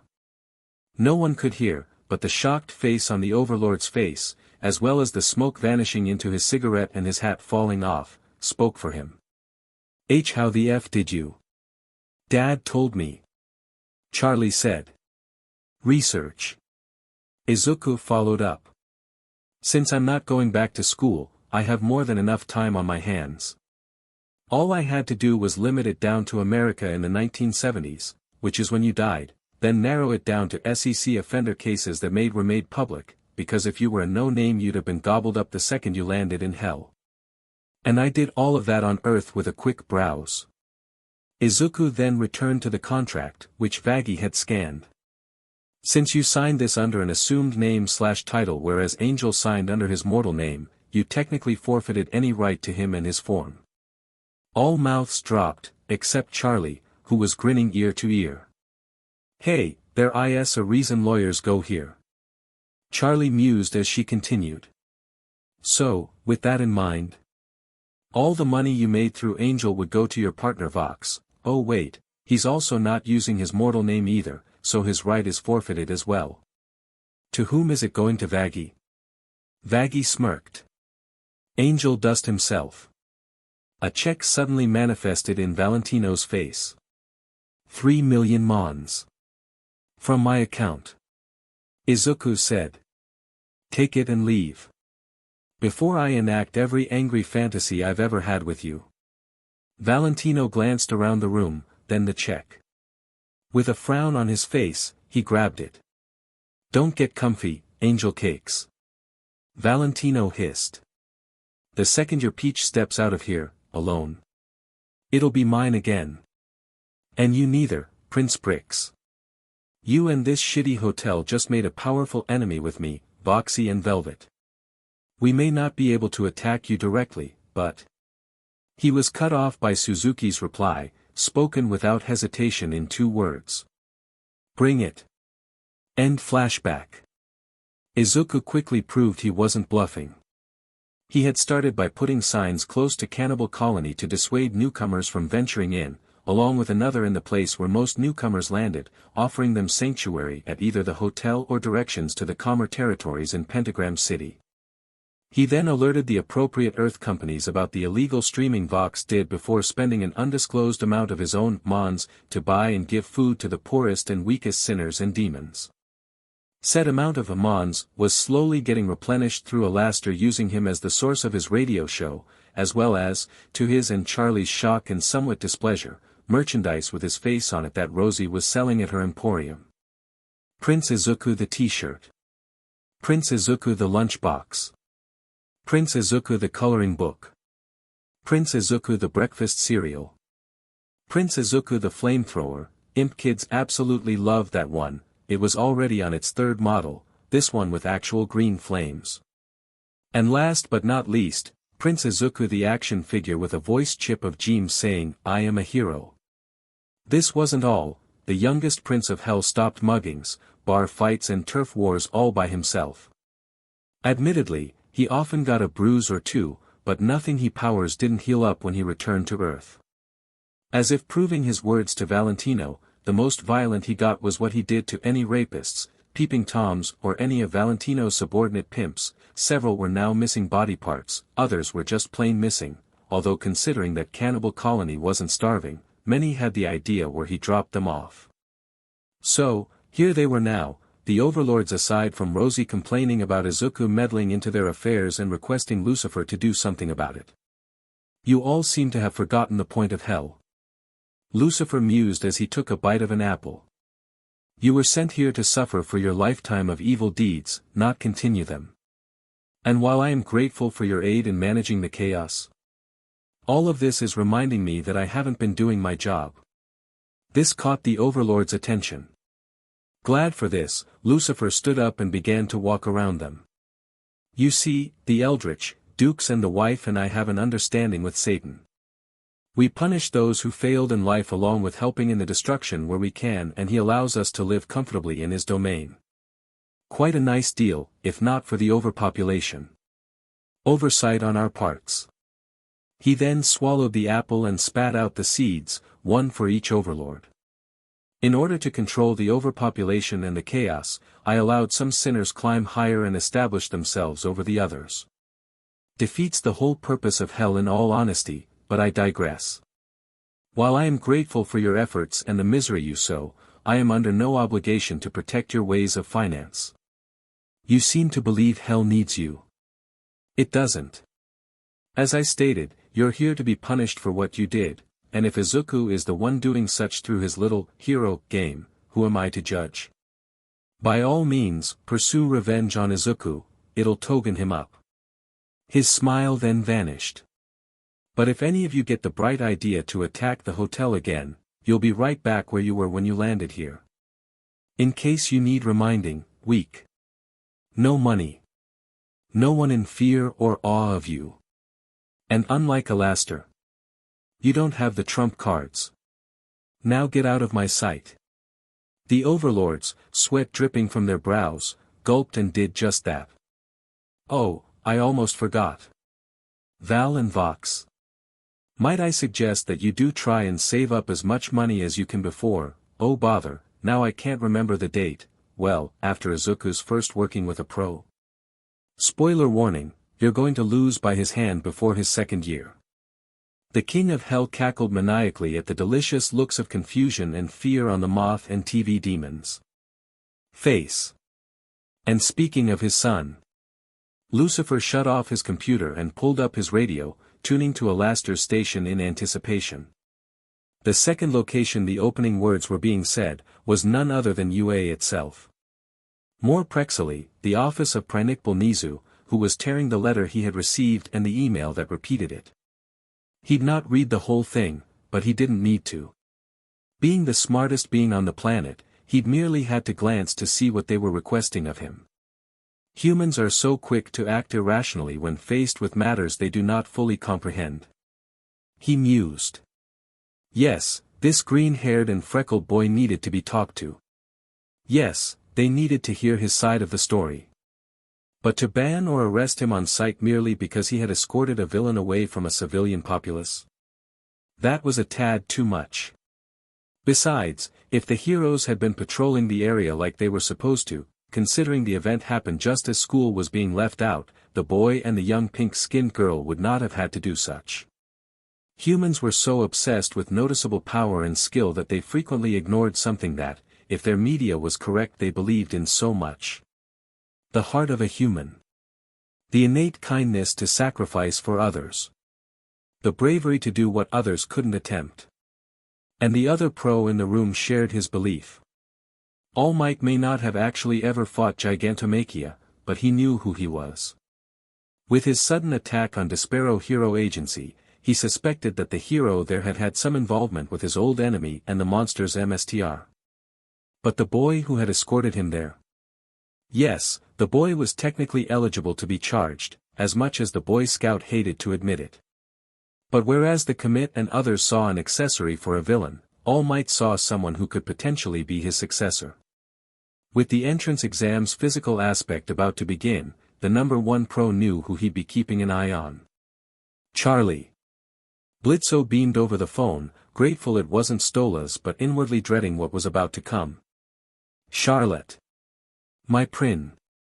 What's taking so long on the main target? Charlie cut him off, an uncharacteristically cold tone in her voice. She was alone in her office, rapping her fingers on the desk as she waited for a response. And like that, Blitzo's fears were realized. Blitzo. Charlie growled.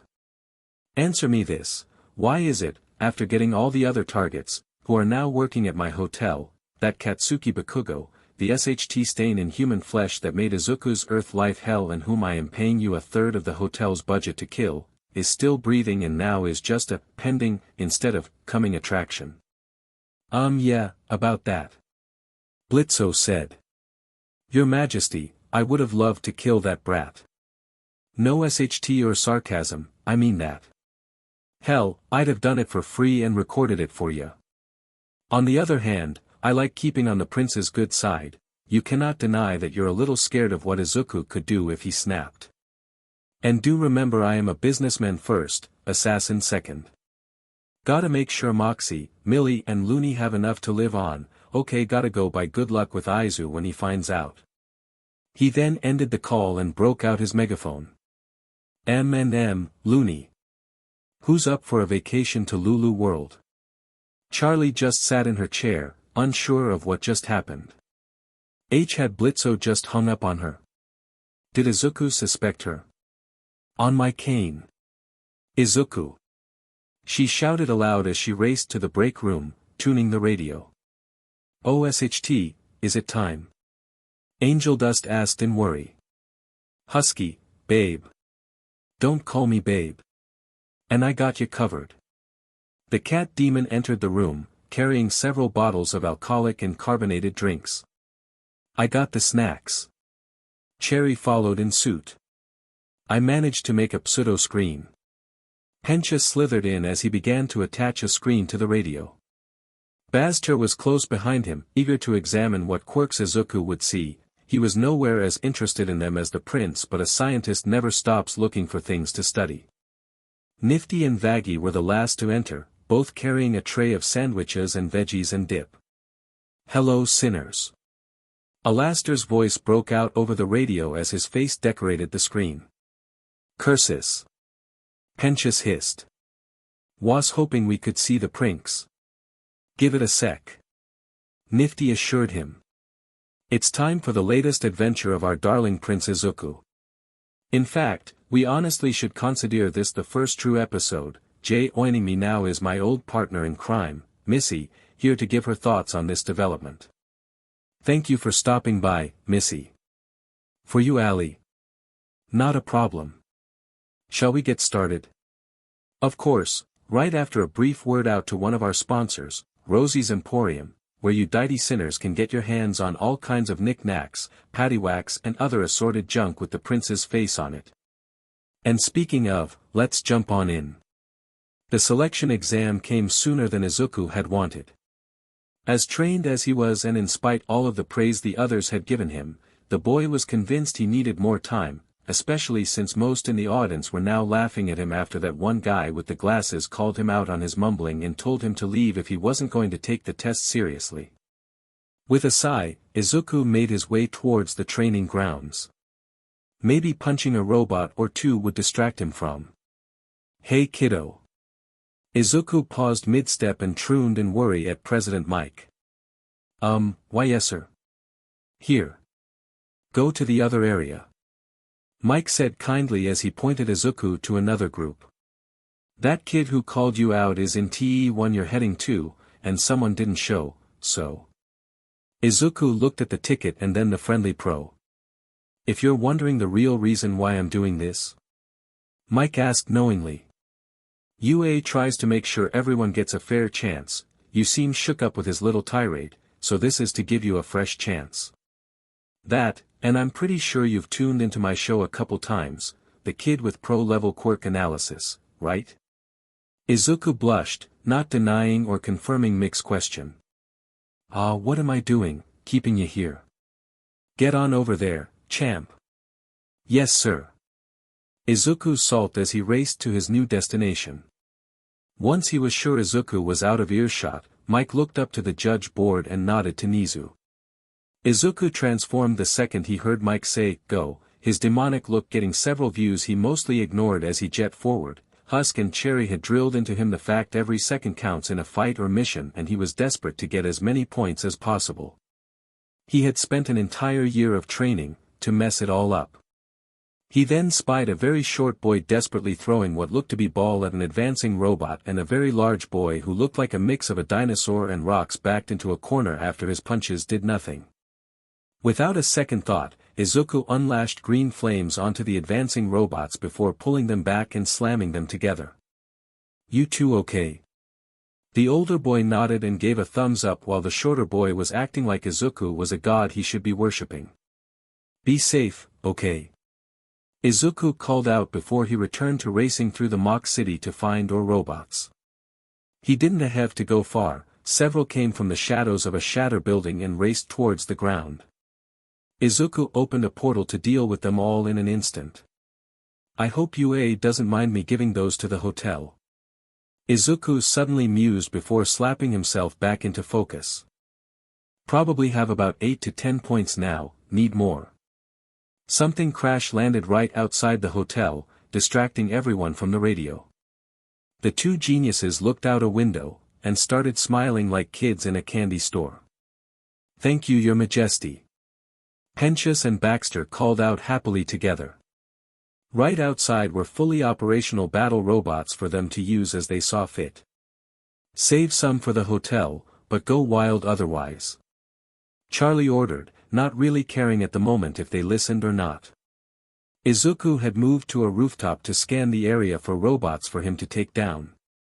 The other potential students were handling themselves very well, and seeing now robots here, he jumped down, the green flames cushioning him from suffering the bad effects of a superhero landing.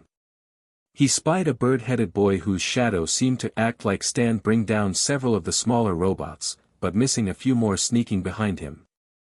Izuku dealt with them with a portal before continuing on. The boy seemed to have everything under control, after all. One of the large robots suddenly appeared in front of Izuku, who let his flames go wild and melted down before spinning in a circle to deal with several others, and getting dizzy when he stopped spinning. "Boo-hoo!" he groaned. "I just know someone's laughing at that." He then caught the smell of burning and decided to investigate. Maybe there was another fire quirk user. He hadn't updated his journals in a while. What, or rather, who Zuko found, would change his life. The half-demon followed the scent to see someone sliding along the ground and up walls on a slime of sorts, which they flung onto the robots, melting their sensors. With equally impressive agility, they then leapt down, letting Izuku get a full look at them. His eyes widened. His jaw dropped. It was the same girl who had tried to give that giant villain directions. "Enjoy the show, dude?" she asked, getting his attention. "Oh, why yeah." Izuku responded.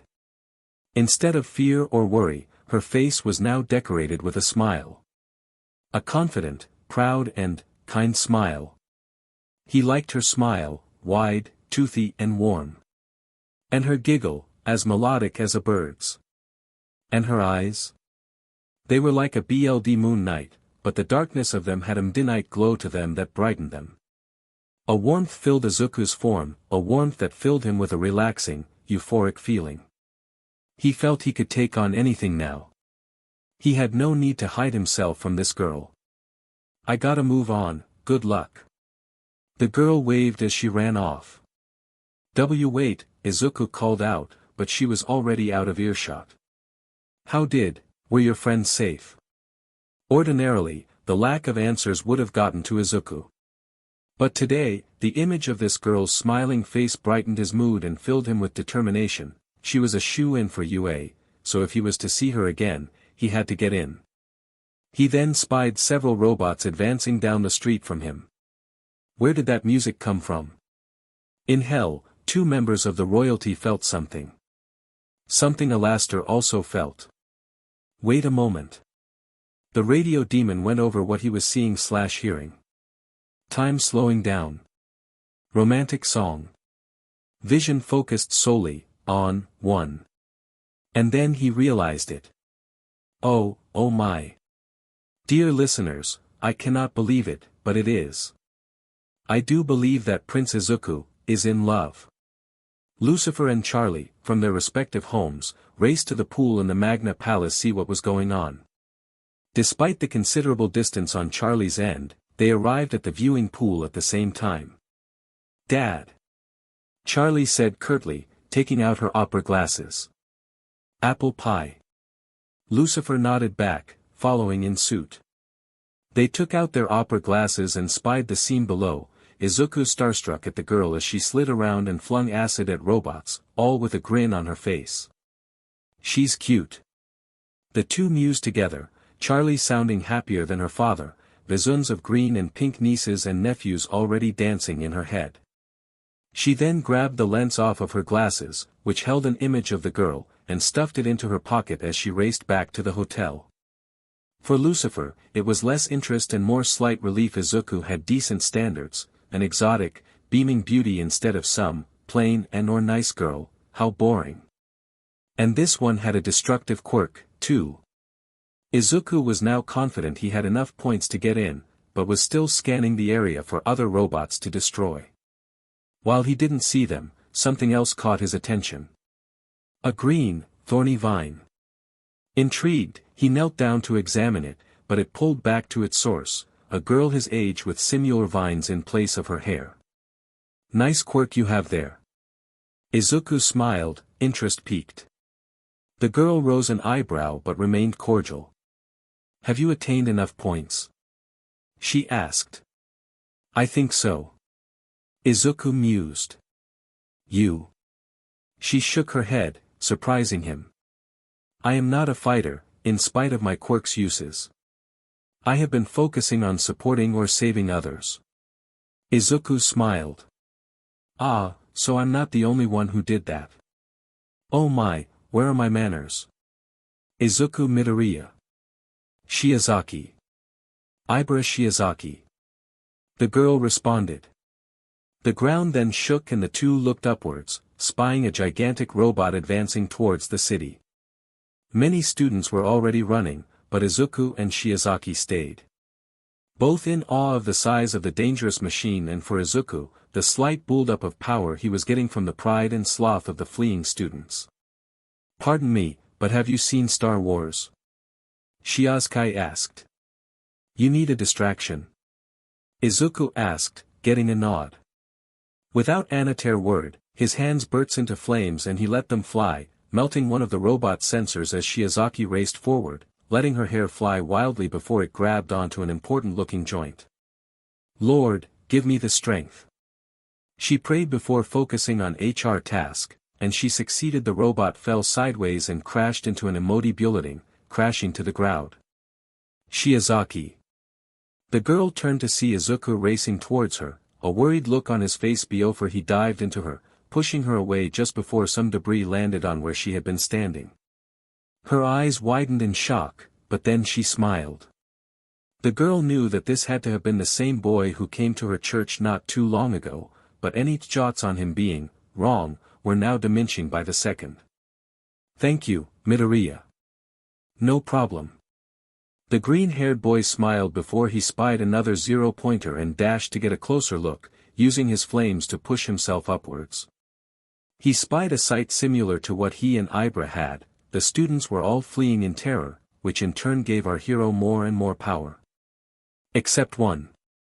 A girl was trapped under some rubble and right in front of the mech's path. Izuku appeared in front of her and tried to lift of the debris, even with telekinesis, which he had admittedly not trained that much with, they wouldn't clear in time.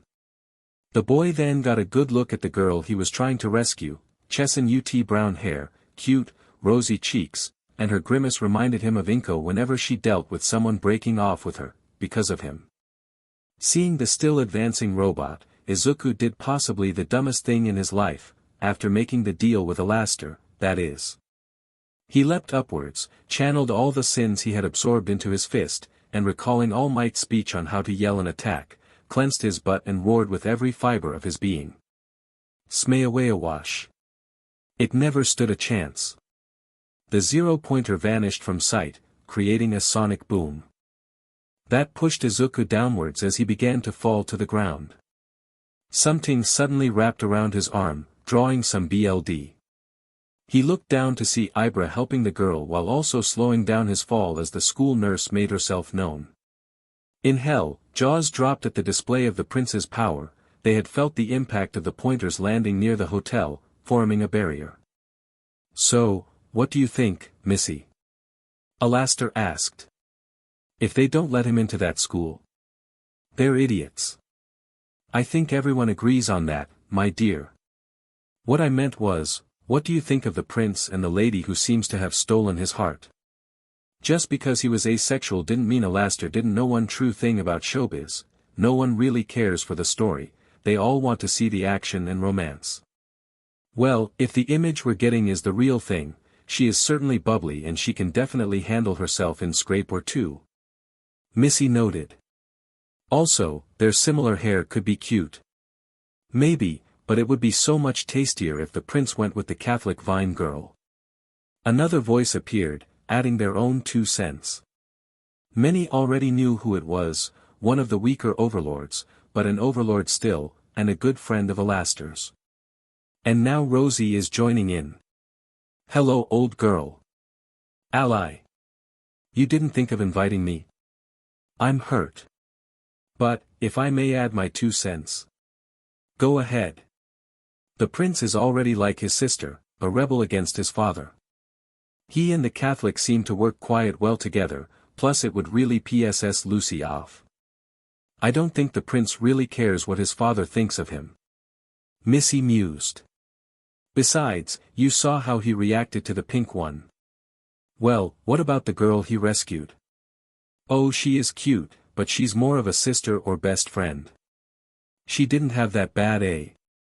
The two had just started a shipping war in hell and laughed manically as fights broke out over which of the girls Izuku had met would be better for him. In the coming days, many more would join, with a Deadpool/racketing starting up. However, there was one soul who did not enjoy this. Like Missy had suggested in his son, Lucifer held little interest in Suzuki's personal life. It was expected for an anti-hero to start off with big, awesome moments like this, but soon enough they would outdo themselves or fumble. As he had said all those years ago, until Seizure did something truly extraordinary, the king of hell gave his youngest son little mind. But when he heard sinners and demons alike beginning to pair off Izuku with that girl with the vines for hair. A Catholic girl? Who followed the Bible and Jesus? It filled him with rage. Okay, no. He fumed, shouting at the sky. You are not taking another kid. I don't care how KNKY they can get or amazing repressed honeymoon SEC can get, I will not have another Catholic corrupt my children. He then took a breath and snapped his fingers, summoning a treasured subordinate. Toby. Yes sir. Anyone who ships Izuku with that Ibra girl is to be flayed on sight. He then thought again, his form slowly becoming more monstrous. No, shot. Yes, anyone who ships those two should be shot on sight. Or skinned. Yes. Skin them alive. No, or better yet, burn them to molten ash. He recomposed himself, his skin returning to normal, his horns vanishing. And then flay them on the rack. Of course, MSTR. Toby nodded before his phone rang. Oop. New arrivals. Better get them sorted. The imp teleported away, leaving his MSTR to continue listening to his youngest son's journey towards heroism. When Izuku came home around dinner time, he just wanted to eat and go to sleep. While proud he had done so well at the exam, or passed at the very least, he just wanted to rest up and let fate take its course. So when he saw the Bakugos sitting next to his mother and a police officer standing at the side, he was not happy. Izuku. Inko said, leaving no room for agrumony. We need to talk. A red-cheeked and sleep-deprived but otherwise silent Katsuki Bakugo was the most standout bit. When Katsuki remained silent, Izuku truly knew something was wrong. Detective Tsukachi. The police officer introduced himself. If you don't mind, I'd like to cut the chase, as we'll have 2 cases to discuss. Izuku's worry became clear to anyone, but he took a breath and sat down as the detective produced a picture and placed it on the coffee table. Izuku, did you ever see this man? While mostly in shadow, there was no questioning it, it was the giant man Izuku had lead to Despero Hero Agency. With a sigh, Izuku nodded. Okay, this is ridiculous. Mitsuki cut in. What we're here to discuss, Tot needs an explanation. But what happened to that Cowboy Heroes Agency? You really think my godson would ever have any part of that CRP? Izuku would never. Yes. Izuku said, cutting in and looking down at his feet so that he wouldn't see the shocked faces he knew adorned most of the faces. I led him to Despero Hero Agency after he threatened 3 students of Mustafa Private. One of them had given him directions to the police station and Tsukachi prodded, a little more gentle than he usually did, this kid seemed to be good and filled with well-intention. Still, he had a job to do and he listened to the rest of Izuku's story. I was worried what he would do if he realized he'd been fooled, I mean, he was prepared to bring a building onto two girls just because they didn't answer him fast enough, so, I took, oh wait. Oh geez, now I'm realizing that might have been stealing. Well, I grabbed an unopened stack of papers and told him I was delivering to the address he was looking for. He then thanked me and followed me to the agency. I was just about to drop off the papers when he stopped me and gave me a wallet before telling me to leave. Izuku then let out a deep breath and covered his face in his hands. What did you do with the wallet? Tsukachi asked. I need it for evidence. Izuku finished. I gave it to the first station I found. Never opened it. I have the receipt in my room. Tsukachi sighed and motioned Izuku to go get the receipt. It took him a minute, but our hero found the receipt and returned to the room, handing the paper to the detective. Alright, with that out of the way, we can move on to. Tsukachi started, only for Katsuki to finally butt in. You have a sister who sent demon-looking F after me. The Pomerian growled, shocking the Midoriyas, although not for the reasons Mitsuki and Masaru were expecting. Hooking 4. Wait, you actually saw the imps? Izuku asked, a mix of confusion, shock, worry and annoyance in his tone. They were real. In hell.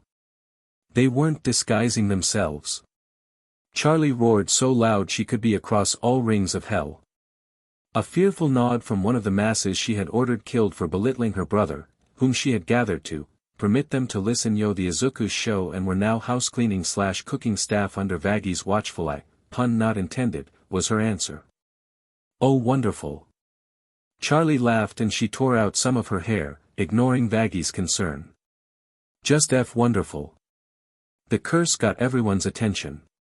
It wasn't that Charlie never cursed, she'd called Katie Killjoy AB after all, but she only did it when she was truly, unbearable enraged. The Princess of Hell let out an enraged groan before collapsing on her desk and bawling her eyes out. Charlie. Vaggie asked her girlfriend in worry, before seeing that Charlie's face seemed to be in a fusion of anger and sadness. Now Izuku is going to figure out what I did. That really a bad thing?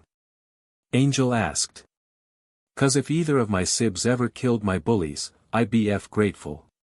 He went ignored while Baxter, Husk, Sirpentious, Cherry and Niffty watched how the scene unfolded amidst Alastor's narration. Back on Earth. Imps? As in. The detective started, getting nods. Hell does indeed exist. Inko sighed. And no, that is not figurative. I am talking about the fire and brimstone place. Izuku's father. Her son cringed at the mention, as did Mitsuki and Masaru, but Inko continued. Is a demon. Of the mythological and biblical sense. For once, Tsukachi wished his quirk didn't work. But. They're telling the truth. He gasped, too shocked to wonder how the heck he was going to report this and sinking deeper into his chair. And you're saying that? Masaru asked for clarification. Katsuki was a hit from Izuku's half-sister. Inko and Izuku nodded. Who is a literal demon? Mitsuki followed. Inko and Izuku nodded again, and hoped the Bakugos would understand. Sadly, life was not on their side. Heh. Gotta admit, I'm almost impressed. Katsuki smirked, his usual personality slowly starting to surface. Whoever this sister of yours is, she has more ball than you, Deku. That and common sense. Katsuki. Masaru, uncharacteristically firm, growled at his son. But really, Deku? Getting your sister to. Izuku was no longer listening, heck he hadn't really been listening after hearing IMP had not disguised themselves. His mind was on the horrible revulsion that his big sister, one of the most positive people in his life and the primary encourager of his dream, had ordered the murder or his childhood friend. It baffled Izuku's mind. Charlie had taught him made cases in hell were two-sided and Earth was no different. She had encouraged him to look beyond the villains and see how and why they became what they were, and if they could have been something else. To hear that she had wanted Katsuki dead. As much as he wanted to deny it, Izuku knew where Katsuki would go had IMP followed through on killing him. If you died young enough and never saw what you did as wrong/evaded karma, it was hell for you. Yeah, surprisingly, heaven was not as forgiving as one would expect, if what he'd heard of the CHE was true, and that was the reason Velvet was an overlord when she wasn't too much older than he was. Well, what's to think about? Katsuki finished whatever rant he had been on. Wrap this up, Copper. Take Deku down to the station and get everything you need. Maybe he'll finally see his place without me to hold his hand and watch his back. The adults were all shocked and disgusted to hear such a thing, but they would get no such chacny to berate the blonde boy. Why? Something snapped in Izuku. Blitzo's worries were about to come true, to an extent. Really? Izuku asked, his tone broken and agitated. You've had my back since we were kids. That's funny, 'cause I remember it different. Oh, never mind, you'd never. Question, Katsuki, did you have my back when I was deemed quirkless and the other kids started picking on me? Wait, what? Mitsuki and Masaru asked. Why do you think I'm suing the school boards? Inko asked. Katsuki was not really deterred. Really, playing the sad excuse story, Deku? You. Answer my question. Izuku snapped, although his voice was still calm. But Katsuki noticed this and answered. Well, no. That's right. You didn't. Izuku snapped, not noticing his skin was becoming paler. You just let them mock and bully me. Hell, sometimes you lead the bullying. And, when I said I at least wanted to try and become a quirkless hero, what did you do again? Was it, talk to me as a friend and give me your support? Point out alternative ways to accomplish my dream of helping people? Oh, wait. Now I remember. It was take a swan dive off the roof and hope you get a quirk in your next life. Am I recalling your words correctly? The adults all gasped. He's telling the truth. Tsukachi gasped. He'd seen stuff like this before minus the devil bits, of course, but still, he could never get over the callousness of some people. Katsuki, what the actual FIS wrong with you? Mitsuki snapped, only not striking her son because her husband held her at bay. Inko, however, was tearing up and feeling disgusted at her godson's words and actions. How could you, Katsuki? You were like Izuku's brother. Seeing his aunt in such distress made the normally arrogant boy feel genuine pity and regret, Altoag only because it was Aunt Inko who was crying. It was just a joke. He'd started, only to be cut off by an enraged repeat of what he had said. A joke. Izuku roared, his transformation accompanying the roar and the two whips of his hair sharpening and taking a different hue. But he was so enraged he did not see it. Suicide baiting is a joke to you? Oh Katsuki, you really are some piece of SHT. Honestly, I don't know why I'm surprised. You've always been like this, prideful, arrogant, short-sighted, never once questioning if there are people better than you, and you want to know the sad part? The reason you're like this? It's because deep down, you know for a fact that without your quirk, no one but me, Mom and your parents would have ever given a rat's but about you AMD you'd just be another face in the crowds. Izuku. Inko called out. What Mom? Her son snapped, only to pause when he smelt something burning. He then looked down at his hands, which now had talons instead of nails, and his skin was now chalk with aside from his now red freckles. Katsuki's eyes widened in shock as Deku had revealed what looked like a transformation and pyrokinetic quirk. What the hell is all that SHT? He asked. Izuku's quirk and the other reason I pulled him out of school. Inko said, a cold finality in her voice, as Izuku simply glared at his one-time friend. You should crush him. That voice he had heard when he cursed Katie Killjoy suddenly manifested again. So what if you were friends? That stopped the minute he started beating weaklings up. A hero? Ha! He'd throw a fit the first time he lost. Probably ignore any injuries and casualties, blaming them for their weakness. And look at him, he knows nothing of failure, he even talks back to Aunt Mitsuki, Mom's only friend. Izuku was tempted to follow through on this voice's suggestion. Meanwhile, Mitsuki and Masaru were torn between fainting from and cheering for the fact that their godson had such a powerful quirk, and the true story behind how he was conceived. I can't, I dunno if I can report this. Tsukachi sighed. At least not without getting suspended for stress or something. Katsuki would have tried to point out Deku was an accomplice for attempted murder, but was so shocked at seeing the stepping stone he had mocked for so long transform into a gigantic mountain he would need years to surpass. A mountain now looking down on him, and for once, him being unable to do anything to it. However, due to suicide baiting and being under observation due to Mississippi Midoriya's lawsuit, I can at least temporarily blackmail Katsuki from any hero school and install a restraining order. Do both/do the second one. The Midoriyas said together, then realizing they had spoken differently. What? Izuku, Katsuki needs to learn that his actions. Inko started, her son suddenly returning to normal. And being away from me will not be enough. Mitsuki sighed.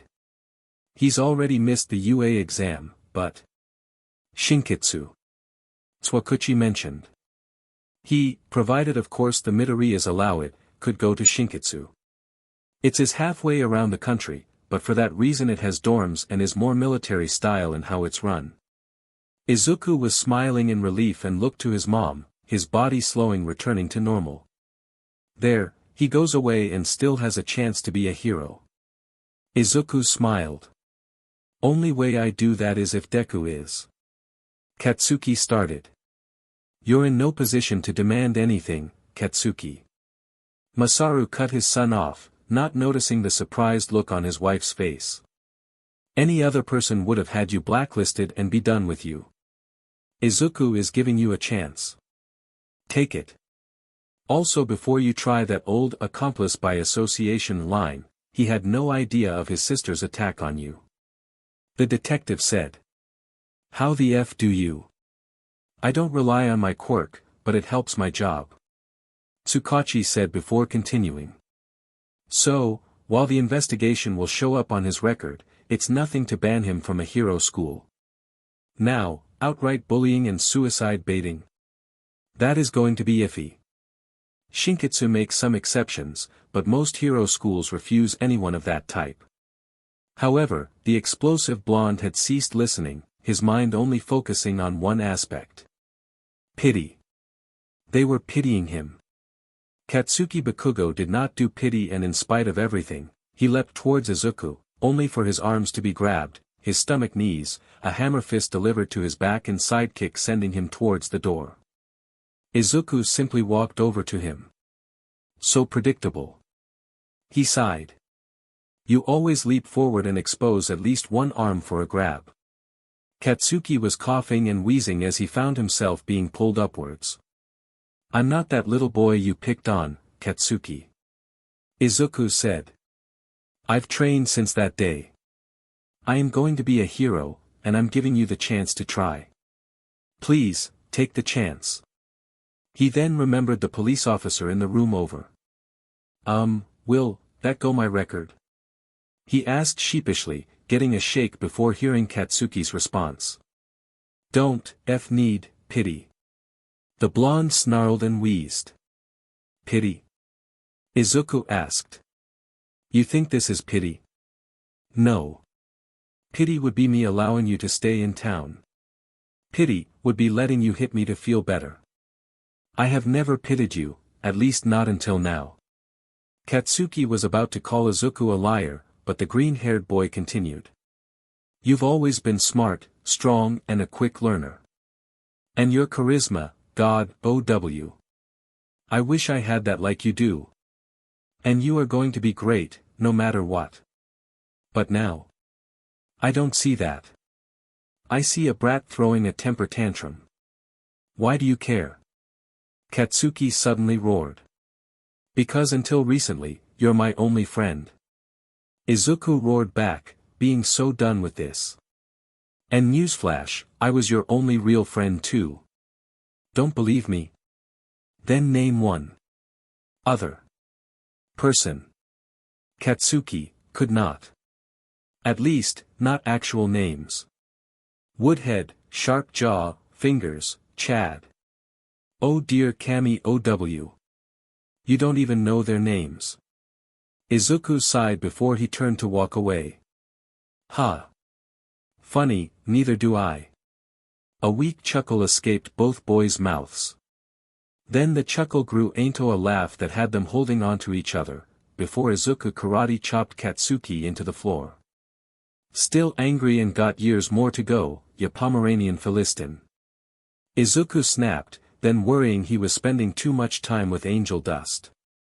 Katsuki simply chuckled as Deku helped him up. I have no idea what is going on anymore. Masaru sighed, Tsukachi nodding in agreement. Devils, quirks, bullying, it's too much. The mothers were just happy that their sons, well, they were no longer best friends. They probably never would be again. But at least they had mended fences, somewhat. We'll take the restraining order. Inko said. But only for Katsuki. Mitsuki. Masaru. You're my friends and the few adults good to Izuku. This is what had shifted Katsuki from coming attraction to pending. It also started something that would dampen things for two half-siblings. Once the Bakugos had left, Izuku excused himself and opened a portal to hell, where, once he made sure he knew where he was, he let out a roar and punched the nearest building, which was Valentino's PWN studio. Ah right. 3-day weekend everyone. AHKR called out, as others and hookers cheered and ran off to party, just missing Izuku land on the ground and realizing what he had done. Knowing he had hurt the overlord he hated the most cheered hum up a little, and a weak smile crossed his face. Ah SHT kiddo, you doing okay? A familiar voice called out, and Izuku turned to see a familiar spider demon accompanied by a winged cat demon. You're looking like Vaggie all a sudden. Izuku hugged the spider demon, who hugged him back after a moment's hesitation, gently patting his hair. There, the PWN star cooed. Without a second thought or being motioned to do so, Husk opened up a can of soda and handed it to the boy, who downed it in a single guzzle. Charlie, with her sixth sense of Izuku being upset, quickly bolted so fast to his location, it was like she flickered through existence. Izuku. She called out in worry, said worry overwhelming any fear she had of the possible repercussions of what he now knew. What happened? Why are you in? She stopped when she saw him sobbing in Angel's arms. Just to be clear. I had nothing to do with this. With a nod of understanding, Charlie reached to pull Izuku into a hug. He briefly tried to pull away but then returned the embrace. It's okay, big sis is here, tell me what happened. You had MP try and kill Katsuki. Charlie was wishing this wouldn't happen. But, she did not deny it. I did. And, he wasn't the only one. Izuku, Charlie struggled to find the right words, but she ignored this when Izuku broke the embrace and took a step back. How many? Izuku asked. How many did you have IMP kill? Charlie looked down at her feet. How many? Izuku asked again. She did not answer, and that was all her little brother needed to ask his next question. Nei-san, why? His question hurt both him and her, the pain and tearful way he asked. On instinct, Charlie told Izuku what she had been telling herself as she had done this. They weren't going to change and the hotel needs someone to fill it. Might as well be those Edie. From the first word Charlie knew that she no longer believed that story. At least, not the bits she had said about this helping Izuku. This had been for her, a small modicum of power and to give her dream a chance that just so happened to get rid of those who hurt her beloved baby brother. Staff? Izuku asked. What STA? He then realized that while he had been training, the hotel was not dusty or falling apart. As competent and skilled as Vaggie was, especially now with Niffty, the hotel was too massive for her to handle alone, and Husk and Angel were certainly not going to help. And Alastor cooked enough. I did it for you. Charlie weakly said, even though, as stated above, she no longer believed that. Izuku stepped back again. Izuku, please. Charlie begged. I know I went overboard. You were the one who taught me everyone deserves a second chance. Izuku reminded her. And they're getting it here. Charlie responded, her eyes welling with tears. They were villains in the making. They're getting star. Again, she did not believe a word she was saying, and neither did Izuku. The boy started. You're just like Dad. He immediately regretted saying that and clamped his hands over his mouth, but the damage was done. Just like Dad. Those words, from his mouth. Charlie couldn't take it, and for a split second, her kind and loving nature was overshadowed. She transformed and stepped forward, but paused when she saw the fear on her brother and friend's face. That's not true. Charlie denied, but the damage was done. Izuku portaled back home, missing the sight of Charlie falling to her knees and sobbing into her hands, which he later did as well in his room. It was their first fight. Those who knew him could tell Izuku was dead inside for the next few days, his eyes half opened, his minimal speaking and his lack on hero battles. Heck, even when All Might himself welcomed him into UA and declared Izuku the new record setter for rescue points, the green-haired boy's mind was elsewhere. Inko knew where it was, and on the day before he started his high school life, when she could no longer take it, she did her job as a mother. Izuku, I know it's hard to understand what Charlie did. And, yes, maybe it was not the best way to go about it, but, sweetie, sometimes, people do wrong to keep those they love safe and happy. You don't. Izuku mumbled half-heartedly, missing the shocked and guilty look on his mother's face. The woman then returned the book she had meant to read to its place on the shelf, took a deep breath and then sat down beside her son, looking down at her feet. Do you remember what I told you about my parents? Inko sighed. Surprised by this question, Izuku sat up, a concerned look on his face. You said they died in a car accident after you learned you were PRGNT with me. I didn't tell you everything. Inko sighed. Yes, they did die in a car accident. Yes, it was around the time I was PRGNT with you. But. She sighed and then came out and said it. They're not in heaven. They're suffering in hell. Living in a trailer park. Your grandpa is a factory worker and your grandma cleans the other trailers. Izuku was shocked to hear this. What did they do? He asked, sounding more interested in this than his mother withholding such a bombshell on him. They wanted me to abort you, and when I refused, they made plans to disown me, Inko confessed, still hurt to relieve that memory after all these years. All because of, Dad. Izuku growled, surprised when Inko laughed. They never knew what happened that night. Heck, I didn't know for certain until your father showed himself to us. But, no, it was, I think at least, because in that moment, they favored reputation over my own being. A cold fury filled Izuku, destroying any interest he held in meeting said grandparents, except for one occasion. Which ring and or trailer park do they live on? He asked. Inko adopted a slight smile, but feigned shock and worry. Izuku, if you do this, you'll be just like Charlie. No. Charlie did that for herself, I'm doing this for. I don't need you to. Inko added. Well, they hurt you and they. Izuku started, only realize. Oh. Oh dear God, OW. Inko cupped her son's face and gently smiled at him. I'm not saying you shouldn't be upset.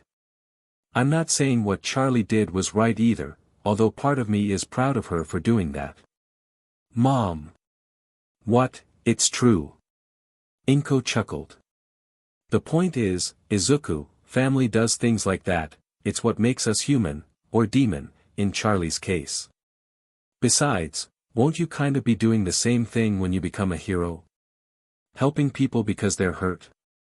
Don't you mean, if I... Izuku started, but Inko cut him off by nuzzling his forehead with her own. You will become a great hero. And no matter what happens, I'll always be proud of you. Inko smiled. Izuku, overcome with emotion, let out a cry and hugged his mother, who with a small smile on her face, lifted the visor her son wore to kiss his eyelids. Love you, Mom. Izuku whispered. I love you too. Inko cooed. Before gently handing Izuku a bowl of katsudon. Now eat that and then go get some rest. You got a big day tomorrow, my little hellion hero. Izuku cleared his eyes, did just that. Early the next day, Izuku found himself in front of his homeroom, which he found without much difficulty. He made a mental note to thank/ask his mom how she somehow getting a detailed map of UA when he had the chance. Then the reality of the moment hit him. Behind these doors were the most promising hero students in all of Japan. The second he stepped in, he would begin the journey to his dream of becoming a hero who saved everyone, civilian and villain alike. He then chuckled, mentally imaging the denizens of hell listening in on this, screaming, just go in already. Taking a deep breath and opening the door, Izuku found he was one of the last students to arrive. He could see 3 other uninhabited seats. There you are. Izuku jumped in surprise, only to see the girl he and Ibra had saved waving at him and ditching the blonde with a lightning bolt in his hair she had been talking to. Present Mike said you'd make it, but I was worried when I didn't see you in the crowd. Thank you again for saving me. Oh. And no problem. Izuku chuckled weakly, not used to praise like this. Oh, where are my manners? The girl realized, reaching out for a handshake. Ochako Uraraka. Izuku Midoriya. Our hero smiled back, returning the handshake as the boy she had been talking to made his way over. So, you're the hero of the test? He asked, then smiled. Nice to meet ya, Denki Kaminari. Izuku shook his hand as well, smiling at delight that so far this was going so well. What ka listening to? The blonde boy asked. Realizing his gear might lead to some questions, Izuku chuckled. Well, I normally listen to older American rock, pop and a couple of vaudeville show tunes, but these aren't for music. My quirk gives me mind hearing, but I only got it last year so I'm not fully used to it. Hey you! Pulled out of his thoughts by the shout, Izuku leapt into the air and held onto the roof for dear life. Glancing down, he then saw her, that amazing smile. Those adorable horns. Her pink skin. And those eyes that Izuku could drown in. He made a note to thank God for putting her in his class as soon as he got back down. Jumpy, ain't ya? She mused with a smile. Come on, Mina. Her company, a red-headed boy with a muscular build, sharp teeth and a scar above one of his brows, chuckled weakly. I think everyone's a little nervous. Izuku couldn't help but blush at the sight of the pink-skinned girl in a school uniform, alongside the redhead boy, who suddenly made him feel very self-conscious, and with that train of thought he accidentally let go and landed on the floor with a scream and splat. Ow! Izuku groaned, getting many concerned looks through his way. Gigi, gimme a sec. His hand reached down and pulled upwards, peeling the green-haired boy from the ground. Miraculously, his visor and headphones were unaffected by the impact. Okay. I'm good now. He declared. Morning, Mina, was it? She smiled. SND gave him a thumbs up. Izuku's heart swelled at her smile. That's right. Future pro-alien hero, alien queen Mina Ashido. Ready to protect and serve while looking good. Mina Ashido. So even her name is appealing, Izuku mused. And this is my old classmate, Eijiro Kirishima. Mina said, pointing to her companion. So, you're the guy that Mina keeps going on about. The red-haired boy smiled, making Izuku praise a brow in confusion but also some pride that the girl he liked talked about him, although for what he couldn't be sure. I hope she didn't say anything too bad. Izuku said shly. No worries, it's cool. Kirishima smiled, quickly took Izuku into a hug that nearly broke his back before setting him down. Sides, anyone who can handle that monster is a hell of a manly guy. This got the attention of their other classmates, who listened in. What monster? A white-haired boy with a ninja mask asked, the crow-headed boy also listening in. Worry began to fill Izuku and he tried to divert the topic. Oh, nothing really. He started. Guys, whatever happened, leave it be. A girl with short purple hair and earjacks in her ears motioned. I can hear his heart racing from here, he's not comfortable. Whoever she was, Izuku was now determined to pay her back this favor, as was Kirishima, who suddenly looked ashamed. Ag. Mina cooed with a sigh. No one is judging you. I was freaking scared too. But I could have done something. I just stood there while you and Aizu here. Not liking seeing these two sad, Izuku took a breath and steeled himself. About half a year ago, a giant villain was in Mephusta, asking for directions to Despero Hero Agency. I led him there after Mina tried to get him lost when he threatened two friends of hers. All eyes were on him now and Izuku wished he could vanish. But if he vanished, he'd forfeit his dream, which was probably going to go bye-bye, judging by the looks he saw on a glittering boy and a girl who looked like she could be a swimsuit model. If you got a problem with what he did, forget what he said. Said faces changed to ones of concern and worry, as if they had done what had just been said. Izuku looked over to see a boy with gravity-defying hair and bags under his eyes. A tear nearly escaped his eye but he managed to mutter. Thank you. The boy was shocked to hear this, but smiled back and offered a handshake. Hitoshi Shinsho. Izuku Midoriya. Our hero smiled and he returned the shake. Well, whatever happened, if you're here that means you did good, right? Ochako asked aloud. Seems legit to me. Denki noted. Pretty sure I heard that Endeavor and Mirko did some less than legal stuff before they came here and look how they turned out. No one noticed the red and white-haired boy with burn in the back wince and growl at Endeavor's name as Kirishima then adopted a worried look. You weren't hurt badly, were ya? Mina then adopted a concerned look. Oh yeah, did the police. The guy never touched me and I do have a mark on my record, but, apparently the heroes who were supposed to be watching the area are in more trouble than me. Izuku explained, vaguely recalling a call his mother had taken with Tsukachi. Moving on, I didn't know you had horns. Mina beamed, suddenly getting close and feeling the tips of the two horned wisps of hair. Kiri. We got another horn buddy. Izuku's brain had stopped working the millisecond the pretty girl being in his face exploded into a blush. He willed himself to focus on Mina's forehead, but then he got sight of her eyes and began to relax. She smells like rainbows, he mused inside of his head. You lucky bstrd. The shortest teen Izuku had seen, seriously nifty, Razzle and Dazzle were each a little taller than him, suddenly screamed at Izuku. You lucky bstrd. The boy ranted. You have a kick-ass quirk and can talk to hotties with no problem even after you're kinda shady. Izuku was not listening, cringing for a different reason. This boy's form was covered in a pulsating lust kanji that Izuku could still see with his visor on. Oh dear Lord OW. Izuku shouted, covering his visor and eyes and recoiling while still pointing at the boy.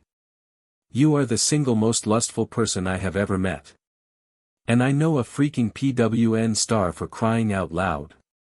Realizing what he said, he covered his mouth as the room went silent. And with that? I am officially the class weirdo. Izuku sighed. Goodbye, any chance of a friend, be it romantic or platone. Forget the last sentence. Hitoshi said aloud. And again, the shocked faces at Izuku changed to glaring at the boy. If you're here to make friends, pack up and get out. A voice cut in. All turned to see the source of the voice. Is that a caterpillar with an unshaven human face? A boy with a tail asked. A hand holding a juice box came right under said face, which emptied the drink. It took you 5 seconds to realize I was here. In the field, you'd have been killed 10 times over. Not a good sign, even for beginners. Get dressed for gym and then meet me outside. So alright folks, that's all for today. Stay tuned for part 3. Do subscribe, like and share for more such videos. Also check out the story and author Mrotrax on FANFICTIONnet. Press the bell icon to be notified first on release. See you in the next video. Till then, goodbye.